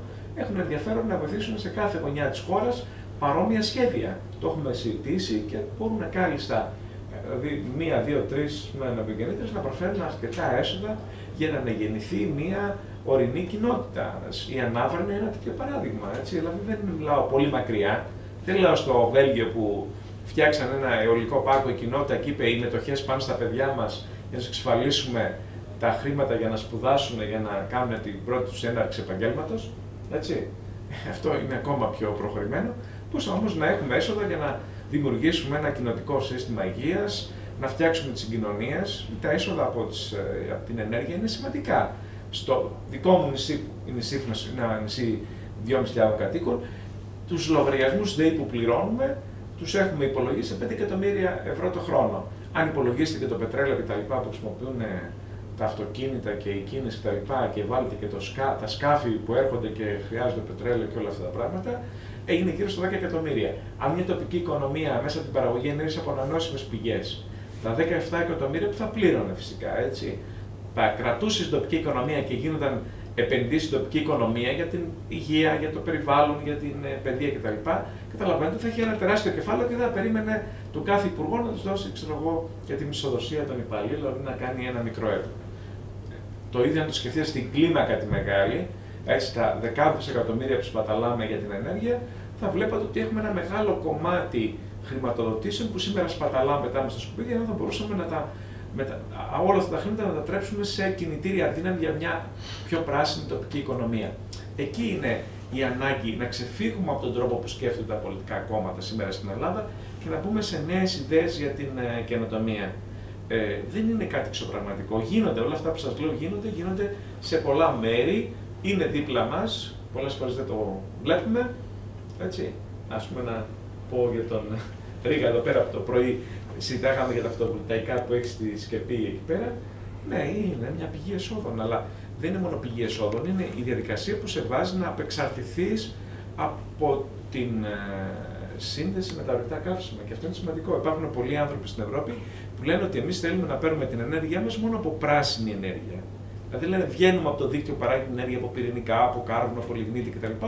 Και παράγουμε και χρησιμοποιούμε την ενέργεια εμείς οι ίδιοι από πράσινες πηγές. Και βέβαια και πολλά άλλα πράγματα. Νομίζω, για να κλείσω λίγο, γιατί μιλήσαμε πολύ, μια καλή ιδέα στη δικιά σας περιοχή να δείτε πώς να κάνετε πράσινο το χωριό σας, την περιοχή σας, για να πείσετε ότι υπάρχει εναλλακτική λύση. Δηλαδή, το έχω πει πολλές φορές σε φορείς που αντιδρούσαν για τα σκουπίδια στην Αττική. 20-30 χρόνια φωνάζαν για τα σκουπίδια, δεν θέλανε χώρο ταφής σκουπιδιών στην περιοχή τους. Λέω, το πιο πιστικό επιχείρημα είναι αν εφαρμόσετε τη στρατηγική μηδενικών αποβλήτων. Δηλαδή, να οργανώσετε όλο το σύστημα διαχείρισης των αποβλήτων ώστε να μην πετάτε σκουπίδια. Αυτό είναι εφικτό, δεν το κάνουμε διάφορες περιοχές. Τότε πείθεις και λες, κοίταξε να δεις, υπάρχει άλλο μοντέλο. Και να πεις, μπορούμε να κάνουμε το χωριό μας πράσινο και να μην χρειαζόμαστε ενέργεια που θα παράγεται από το λιγνίτη, από τα Λεμαΐδα και την Κουζάνη. Είναι εφικτό πάρα πολύ. Υπάρχουν πάρα πολλά παραδείγματα. Έτσι, δεν υπάρχει. Και αυτό είναι επιχείρημα να πεις ότι, κοιτάξτε, αυτό το μοντέλο πρέπει να το κάνουμε και σε άλλα πράγματα, να επεκταθεί. Και βέβαια, προφανώς θα ασκήσει κριτική, θα ζητήσει πληροφόρηση κτλ. Αλλά έχεις και μια αντιπρόταση που τη βλέπει ο κόσμος και λέει, να, μια πρόταση. Ευχαριστώ να βοηθήσουμε σε τέτοιες ιδέες. Να κάνω μια ερώτηση. Στο διατάφτα λίγο, δεν ήμουν στην αρχή που το έχετε πει. Δεν έχω παρακολουθήσει το θεσμικό πλαίσιο που αφορά την εκμετάλλευση των υδρογονανθράκων. Ποιος πληρώνει για την έρευνα που γίνεται, πληρώνει το ελληνικό δημόσιο ή ο επενδυτής? και η έρευνα αυτομάτως έχει και δικαίωμα εκμετάλλευσης. Αυτό είναι κόστη των επενδυτών. Μάλιστα η έρευνα, δηλαδή δεν έχω άμεση εικόνα εδώ για τα χερσαία, αλλά για παράδειγμα για τα υπεράκτια κοιτάσματα, είναι για παράδειγμα μια νορβηγική εταιρεία η οποία έχει αυτό το πλοίο που ανεβοκατέβαινε τέλος πάντων, οπότε μοίραζε έτσι grid δίκτυο της έρευνας κτλ. Αυτή κάνει τις έρευνες και δημιουργεί τα δεδομένα, έτσι, μια ηλικιώδη βάση μετρήσεων. Θα το πουλήσει και τα πουλάει ακριβώς. Άρα η έρευνα από μόνη της δεν συνεπάγεται και εκμετάλλευση μετά. Όχι απαραίτητα. Απλά αυτό είναι για το θαλάσσιο. Μπορεί να είναι άλλος φορές. Αλλά κοιτάξτε εδώ, νομίζω ότι υπάρχουν 2-3 εταιρείες που ενδιαφέρονται, ξέρετε. Όμως, πολλές από τις υποδομές δεν είναι σίγουρο θα τις κάνουν οι εταιρείες. Δηλαδή, πολλές από τις υποδομές μπορούν να απαιτηθούν και από το κράτος να τις κάνει. Όχι για την έρευνα. Όχι για την έρευνα. Η έρευνα είναι η διαδικασία που απάντησε. Για μεταφορά, για διήλυση, για αποθήκευση, αναβάθμιση δικτύων. Δίκτυα, δρόμοι, λιμάνια κτλ. Δεν το συζητώ. Έτσι, ξέρω για το πρώτο στάδιο, είμαστε τώρα για την έρευνα. Βέβαια, παλιά που έκανε το έγκλημα ήταν κόστος του κράτους. Τώρα δεν ξέρω αν έχουν δοθεί δωρεάν στοιχεία ή έχουν πουληθεί. Πάντως τώρα μπαίνει σε άλλη βάση η έρευνα. Τώρα, εκεί που υπάρχει ένα μεγάλο πρόβλημα είναι ποιος πληρώνει το κόστος, αν γίνει οτιδήποτε ατύχημα κτλ. Και είναι ένα μεγάλο θέμα. Εμείς είχαμε ζητήσει την ευθύνη του παραγωγού, δηλαδή όποια καταστροφή συμβεί, να είναι ευθύνη του παραγωγού. Αυτό σημαίνει ότι πρέπει να δημιουργηθούν και ταμεία τα οποία θα αποζημιώνουν την κοινωνία και το περιβάλλον όταν συμβεί ένα ατύχημα, γιατί ξέρετε ότι δεν καλύπτεται πλήρως όλες οι απαιτήσεις μετά. Δηλαδή, αν συμβεί, μπορεί η εταιρεία να έχει το κέρδος, αλλά μπορεί το κόστος να πληρώσει μετά η κοινωνία. Και όχι μόνο σε περίπτωση ατυχήματος, αλλά και σε περίπτωση φυσιολογικής λειτουργίας. Δηλαδή, μια φυσιολογική λειτουργία είναι στατιστικά αναμενόμενο ότι θα έχει για παράδειγμα κάποιες διαρροές. Αυτές οι διαρροές έχουν ένα κόστος απορρίπανσης κτλ. Αυτό το πράγμα. Αυτό που ήθελα να πω, συμπληρώσω εδώ για να απαντήσουμε και σε αυτά τα θέματα που θέθηκαν, είναι τα δύο βασικά πράγματα. Το ένα έχει να κάνει αυτά που τώρα μόλις τελείωσε λέγοντας ο Νίκος, που έχει να κάνει με το μοντέλο. Γενικότερα τι βλέπουμε στην Ήπειρο και προς τα πού θα πάμε τα χρήματα που θα επενδύσουμε τα επόμενα χρόνια, τι μέλλον θέλουμε εμείς για την Ήπειρο. Ένα μεγάλο ζήτημα το οποίο βασική του καρδιά είναι πώς θα παράγεται η ενέργεια και πώς θα χρησιμοποιείται αυτή. Τώρα, το τι γίνεται με τη μελέτη και επί τούτου για τις έρευνες, που είναι το θέμα της μερίδας μας, θέλω να πω μερικά πράγματα. Καταρχήν, βασικό είναι, και θα σας προωθήσω με email αν θέλετε, αλλά μπορείτε να το ψάξετε και μόνοι σας, θα βρείτε από την διάβγεια την απόφαση έγκρισης της μελέτης περιβαλλοντικών επιπτώσεων, που υπάρχει στο διαδίκτυο, έχει ένα συγκεκριμένο ΑΔΑ, την έχω εδώ, όπως και την 512 σελίδων μελέτη τη στρατηγική, της οποίας αυτή είναι η έγκριση. Έχει μεγάλη αξία να τη διαβάσετε αυτή τη μελέτη. Έχει πολύ μεγάλη αξία. Καταρχήν, το πρόβλημα που υπάρχει στη μελέτη είναι ότι αντιμετωπίζει με πεδαριώδη, κατά τη γνώμη μου, τρόπο το ζήτημα. Παρόλο που έχει τη σφραγίδα του Μετσόβιου Πολυτεχνείου, τα σενάρια που θέτει για να κάνει την έρευνα, καταρχήν λέει ότι δεν έχουμε δεδομένα. Ή τα δεδομένα που έχουν πολύ λίγα, είναι ερευνητικά και υπάρχει το εξής στάδιο. Υπάρχει μελέτη στρατηγική, αυτή, που κάνει μια καταρχήν προσέγγιση του θέματος, μετά εξειδικεύει με μια μελέτη περιβαλλοντικών επιπτώσεων, μετά γίνεται η έρευνα. Μετά την έρευνα γίνεται ξανά καινούργια μελέτη, στρατηγική, επί τούτου μετά για κάθε δραστηριότητα επιμέρους της εξορρυκτικής διαδικασίας, η οποία αδειοδοτείται, παίρνει αυτή περιβαλλοντικούς όρους και την συνένεση των πολιτών και μετά ξεκινάνε οι ίδιες εξορίξεις. Άρα έχουμε μια επάλληλη διαδικασία και αυτή είναι η πρώτη προσέγγιση. Όμως κοιτάξτε, η πρώτη προσέγγιση γίνεται βάσει μιας μεθοδολογίας και η βάση αυτή της μεθοδολογίας είναι πάντοτε να κάνεις σενάρια. 3 τις πολλές φορές. Το ένα σενάριο το do nothing, δεν κάνω τίποτα. Λοιπόν, είναι αστιότατο το ότι σε αυτό το σενάριο που το διαβάσαμε, θεωρεί ότι το αποτύπωμα της μη δραστηριοποίησης θα είναι αρνητικό για την κοινωνία, διότι θα αυξηθεί η εγκληματικότητα, η χρήση ναρκωτικών ουσιών, έτσι, και αλκοολισμού, λόγω της ανεργίας. Αυτό είναι, αν μη τι άλλο, αστείο να το ακούει κανείς από πανεπιστημιακούς δασκάλους. Δεν είναι συναδελφοί μου, αλλά ντρεπή, ας πούμε, αν μη πω κάτι πιο χοντρό, για αυτούς τους ανθρώπους που είναι καθηγητές πανεπιστημίου και να λένε ότι το σενάριο αυτό θα οδηγήσει στα ναρκωτικά, άμα δεν βγάλουμε πετρέλαιο. Θα τρελαθούμε τελείως. Το δεύτερο σενάριο, σας το διαβάζω. Βάσει αυτών των τριών σενάριων θα γίνει η εκτίμηση των περιβαλλοντικών καταρχήν επιπτώσεων. Λέει, η εν λόγω εναλλακτική λύση 2, εφαρμογή του υφιστάμενου προγράμματος ονομάζεται, στηρίζεται στην υλοποίηση του προγράμματος στη βάση του υφιστάμενου νομικού πλαισίου, συμπληρωμένου από τις ειδικές διατάξεις για τη διαφύλαξη των προστατευόμενων και οικολογικά ευαίσθητων περιοχών. Η υλοποίηση της εναλλακτικής λύσης 2 θα επιφέρει, ακούστε τώρα τι λέει, πιέσει στο φυσικό περιβάλλον λόγω των αέριων εκπομπών, των παραγόμενων αποβλήτων κατά τη φάση παραγωγικής διαδικασίας και των πιθανών διαρροών προς υδάτινα σώματα. Η επιπτώση στο πολιτιστικό κτλ. Λέει λοιπόν ότι αυτή η λύση, το σενάριο 2, δεν λέει για κάτι άλλο που θα σας πω μετά, δεν είναι προτιμητέα και παρουσιάζει ως σενάριο 3 το εξής. Ακριβώς το ίδιο με το προηγούμενο, μόνο έχει δύο χωρικούς και εποχικούς περιορισμούς. Ακούστε λοιπόν οι επιστήμονες αυτοί τι σκέφτηκαν. Δεν ξέρω πόσες μέρες, ας πούμε, πραγματικά κάθισαν να το φτιάξουν αυτό. Αλλά νομίζω ότι μας κοροϊδεύουν, διότι λένε ότι στο τρίτο σενάριο, το οποίο αποδέχονται, οι δύο διαφοροποίησεις είναι μία. Η δημιουργία μιας ζώνης προστασίας 300 μέτρων εκατέρωθεν του βασικού υδρογραφικού δικτύου της περιοχής, του βασικού υδρογραφικού δικτύου, που σας λέω καταρχήν δεν έχουν καταγραφεί οι πηγές στην Ήπειρο, έτσι. Του βασικού υδρογραφικού δικτύου, βασικό, τι είναι το βασικό και το δευτερεύον και το τριπτεύον, έτσι. Και 350 μέτρα από την ακτή. Δηλαδή, αν γίνει η έκρηξη, δεν θα τρέξει όλο το πετρέλαιο, ας πούμε, κατευθείαν στη θάλασσα, αλλά θα έχει μια ζώνη 350 μέτρων, ας πούμε, έτσι. Λοιπόν, εντός της ζώνης αυτής δεν θα πρέπει να χωρηθούν γεωτρήσεις έρευνας, ανάπτυξης και παραγωγής, ούτε εγκαταστάσεις επεξεργασίας και αποθήκευσης. Πραγματικά, αν βάλει σε ένα GIS κάποιος το υδρογραφικό δίκτυο της Ηπείρου και βάλει αυτή τη ζώνη των 300, το γελίο αυτό πραγματικά όριο εκατέρωθεν, αποκλείει εκ προημίου μια τεράστια περιοχή. Γιατί η περιοχή αυτή καταρχήν έχει μια λίμνη της αλληλαυσίστα η οποία συνεχώς πλημμυρίζει. Είναι ή δεν είναι αυτή μέσα στο υδρογραφικό δίκτυο? Πλημμυρίζει όλο το χειμώνα.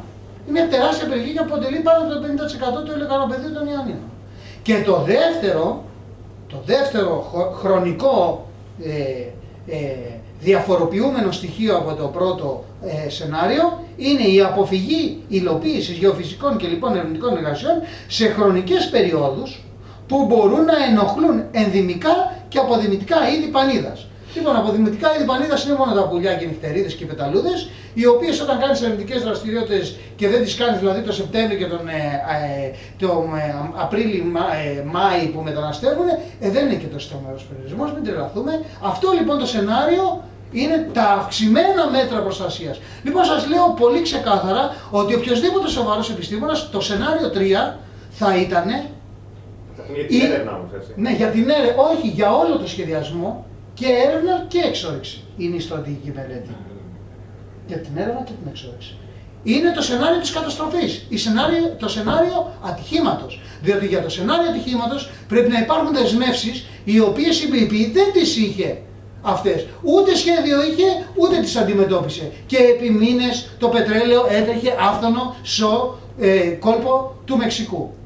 Λοιπόν, όταν στην αναπτυγμένη χώρα πετρελαιοπαραγωγό του κόσμου, Αμερική, δεν τηρούνται οι προδιαγραφές, και όταν λέει εδώ στη μελέτη αυτή, τι λέει? Λέει στη μελέτη ότι απαράβατα θα τηρηθεί η περιβαλλοντική νομοθεσία μέχρι κεραίας για να μην υπάρξουν οι πιθανές επιπτώσεις. Παραδέχεται λοιπόν στο σενάριο 2 ότι θα υπάρξουν επιπτώσεις και λέει ότι μπορεί να αποφευθούν μόνο εάν τηρηθεί απαράβατα η περιβαλλοντική νομοθεσία, παρόλο που και στους πίνακες αξιολόγησης λέει και για μεσοπρόθεσμα και για μακρυπρόθεσμες αλλά αντιστρεπτές, λέει, χωρίς να περιλαμβάνεται η περίπτωση ατυχήματος στο σενάριο αυτό, επιπτώσεις.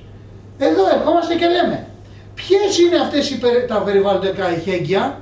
Είδαμε πως η περιφέρεια αδειοδοτεί τα έργα, είδαμε πως γίνεται η απορρίπανση του Καλαμά, δεν την βλέπω, η απορρίπανση της λίμνης Παμβότιδας, είδαμε πως σεβάστηκαν την περιβαλλοντική νομοθεσία στην κατασκευή της πίστας θαλασσίου σκι, βλέπουμε την καταράκωση του περιβαλλοντικού νομοθετικού πλαισίου στην Ήπειρο γενικότερα και συγγνώμη πάρα πολύ, αλλά δεν πιστεύουμε, ακόμα και στον Ασοπό το βλέπουμε αυτό, στις περισσότερες επενδύσεις στη χώρα δεν λαμβάνεται αυτή η περιβαλλοντική νομοθεσία υπόψη, πόσο μάλλον λοιπόν όταν θεωρείται απαραίτητο εχέγγυο για να γίνει αυτό το πράγμα. Άρα καταρχήν, όταν λέει ότι τα απόλυτα αυτά θα πρέπει να πάνε στο ΧΙΤΑ, και ο ΧΙΤΑ ήδη έχουμε πρόβλημα. Και όχι μόνο εδώ, έχουμε και στο Καρκιμπουράλι, έχουμε και στην Κέρκυρα. Λοιπόν, αυτό είναι που μας κάνει να αμφιβάλλουμε πάρα πολύ για το σχεδιασμό, να θεωρούμε πολύ προβληματική αυτή τη μελέτη και να θέτουμε τα πρώτα ερωτήματα. Τώρα, σχετικά με το ενεργειακό μοντέλο, ήθελα να σας πω ότι πραγματικά, Τάσο, θέλω να βγάλω την πρίζα. Δηλαδή, αλήθεια, γιατί να μην μπορέσω να το κάνω? Δηλαδή, τα πρώτα χρήματα από τα φωτοβολταϊκά θα τα βάλουμε εδώ, σχεδιάζουμε για κάποιες αντλίες θερμότητας και μετά να μπορέσω να πάρω και ένα ηλεκτρικό αυτοκίνητο και κάτι να πω γεια σας. Δεν έχω ούτε χαράτσια ούτε τίποτα. Δεν θα με βρίσκω. Αλλά για κάποια χωριά ή δήμους απομονωμένους είναι λύση αυτό το πράγμα. Τώρα, η Ήπειρος συνολικά θα πρέπει να δούμε για το σχεδιασμό των ενεργειακών και να κλείσουμε εκεί. Ποιος είναι ο σχεδιασμός ενεργειακός? Δηλαδή, τι Ήπειρο θέλουμε? Δεν είναι μια βιομηχανικά αναπτυγμένη περιοχή. Ταξιδεύοντας πρόσφατα στην Ιταλία, παλαιότερα στη Γερμανία, βλέπεις όλες οι μονάδες που παράγουν, ας πούμε, ζωικά προϊόντα έχουν φωτοβολταϊκά. Παράγουν δηλαδή την ενέργειά τους και ίσως και περισσότερο από αυτό και το πουλάνε. Και εμείς έχουμε πάρα πολλές μονάδες εδώ κτηνοτροφίων. Και βιοαέριο κυρίως, έτσι, με την διαχώνευση. Λοιπόν, και με το βιοαέριο που θα μπορούσαν να παράγουν οι κτηνοτροφικές μονάδες μόνο, και υπάρχει στο κάποιους συνδυασμούς αυτοδιοικητικούς των Ιωαννίνων ήδη σαν πρόταση αυτό, να δημιουργείται ένα εργοστάσιο, έτσι, για να εξοικονομείται αυτό και να παράγεται ενέργεια, η οποία μπορεί να οδηγήσει και στις τεχνολογίες υδρογόνου κτλ. Και ταυτόχρονα φωτοβολταϊκά, δηλαδή, αν μη τι άλλο, είναι μονάδες στημένες. Δεν μιλάμε για τα σπίτια, γιατί κυρίως εδώ η κατανάλωση, από ό,τι είδα κάποια διαγράμματα κατανάλωσης ενέργειας, είναι κυρίως για την θέρμανση και για τον ηλεκτροφωτισμό. Σε αυτή την περίπτωση έχουμε να προσθέσουμε ότι έχουμε δύο πορνάρι 1, πορνάρι 2, τη φράγμα των πηγών ΑΟ, δηλαδή παράγεται ενέργεια και νομίζω, αν δεν απατώμε, μπορείτε να με αμφισβητήσετε αυτό γιατί δεν το ξέρω σίγουρα, αλλά ότι η Ήπειρος εξάγει ενέργεια. Αλλά εσύ κοιτάζεις για όλη την Ελλάδα. Έτσι. Λοιπόν, σε επίπεδο λοιπόν αυτονόμησης ενεργειακής πρέπει να δούμε αυτονόμησης και ολόκληρων περιοχών, μικρών καταρχήν και μεγαλύτερων μετά. Τις μικρές πόλεις που έχουμε, που οι κλίμακες δεν είναι πολύ μεγάλες. Κατά δεύτερον, θα πρέπει να δούμε αυτά τα χρηματοδοτικά πλαίσια που λέει ο Νίκος. Δηλαδή, εάν μπορούμε να ανακαινήσουμε τα δημόσια κτίρια, γιατί δεν το κάνουμε? Αν μπορούμε όλες μας τις κατοικίες, γιατί δεν προχωράμε? Γιατί προτάσουμε τελικά και στο δημόσιο διάλογο το πετρέλαιο και το αεροδρόμιο? Αντί να λέμε ότι πρέπει να δικτυωθεί όλη η Ήπειρος με ηλεκτρικά τρένα, που είναι μέσα στα διευρωπαϊκά δίκτυα, είναι έτοιμη χρηματοδότηση και μελέτες. Άρα θέλουμε να θέσουμε αυτό και να κλείσω με αυτό, αν θέλετε να συζητήσουμε και περαιτέρω. Πάντως το ζήτημα ενέργειας είναι κομβικό για το σχεδιασμό τον μελλοντικό. Εάν επενδύσεις λοιπόν τεράστια κεφάλαια σε κάτι που είναι παρελθόν, στην εποχή των σπηλαίων, δεσμεύεις τα παιδιά σου να πληρώνουν τις χαζομάρες των γονιών τους. Πολύ απλά.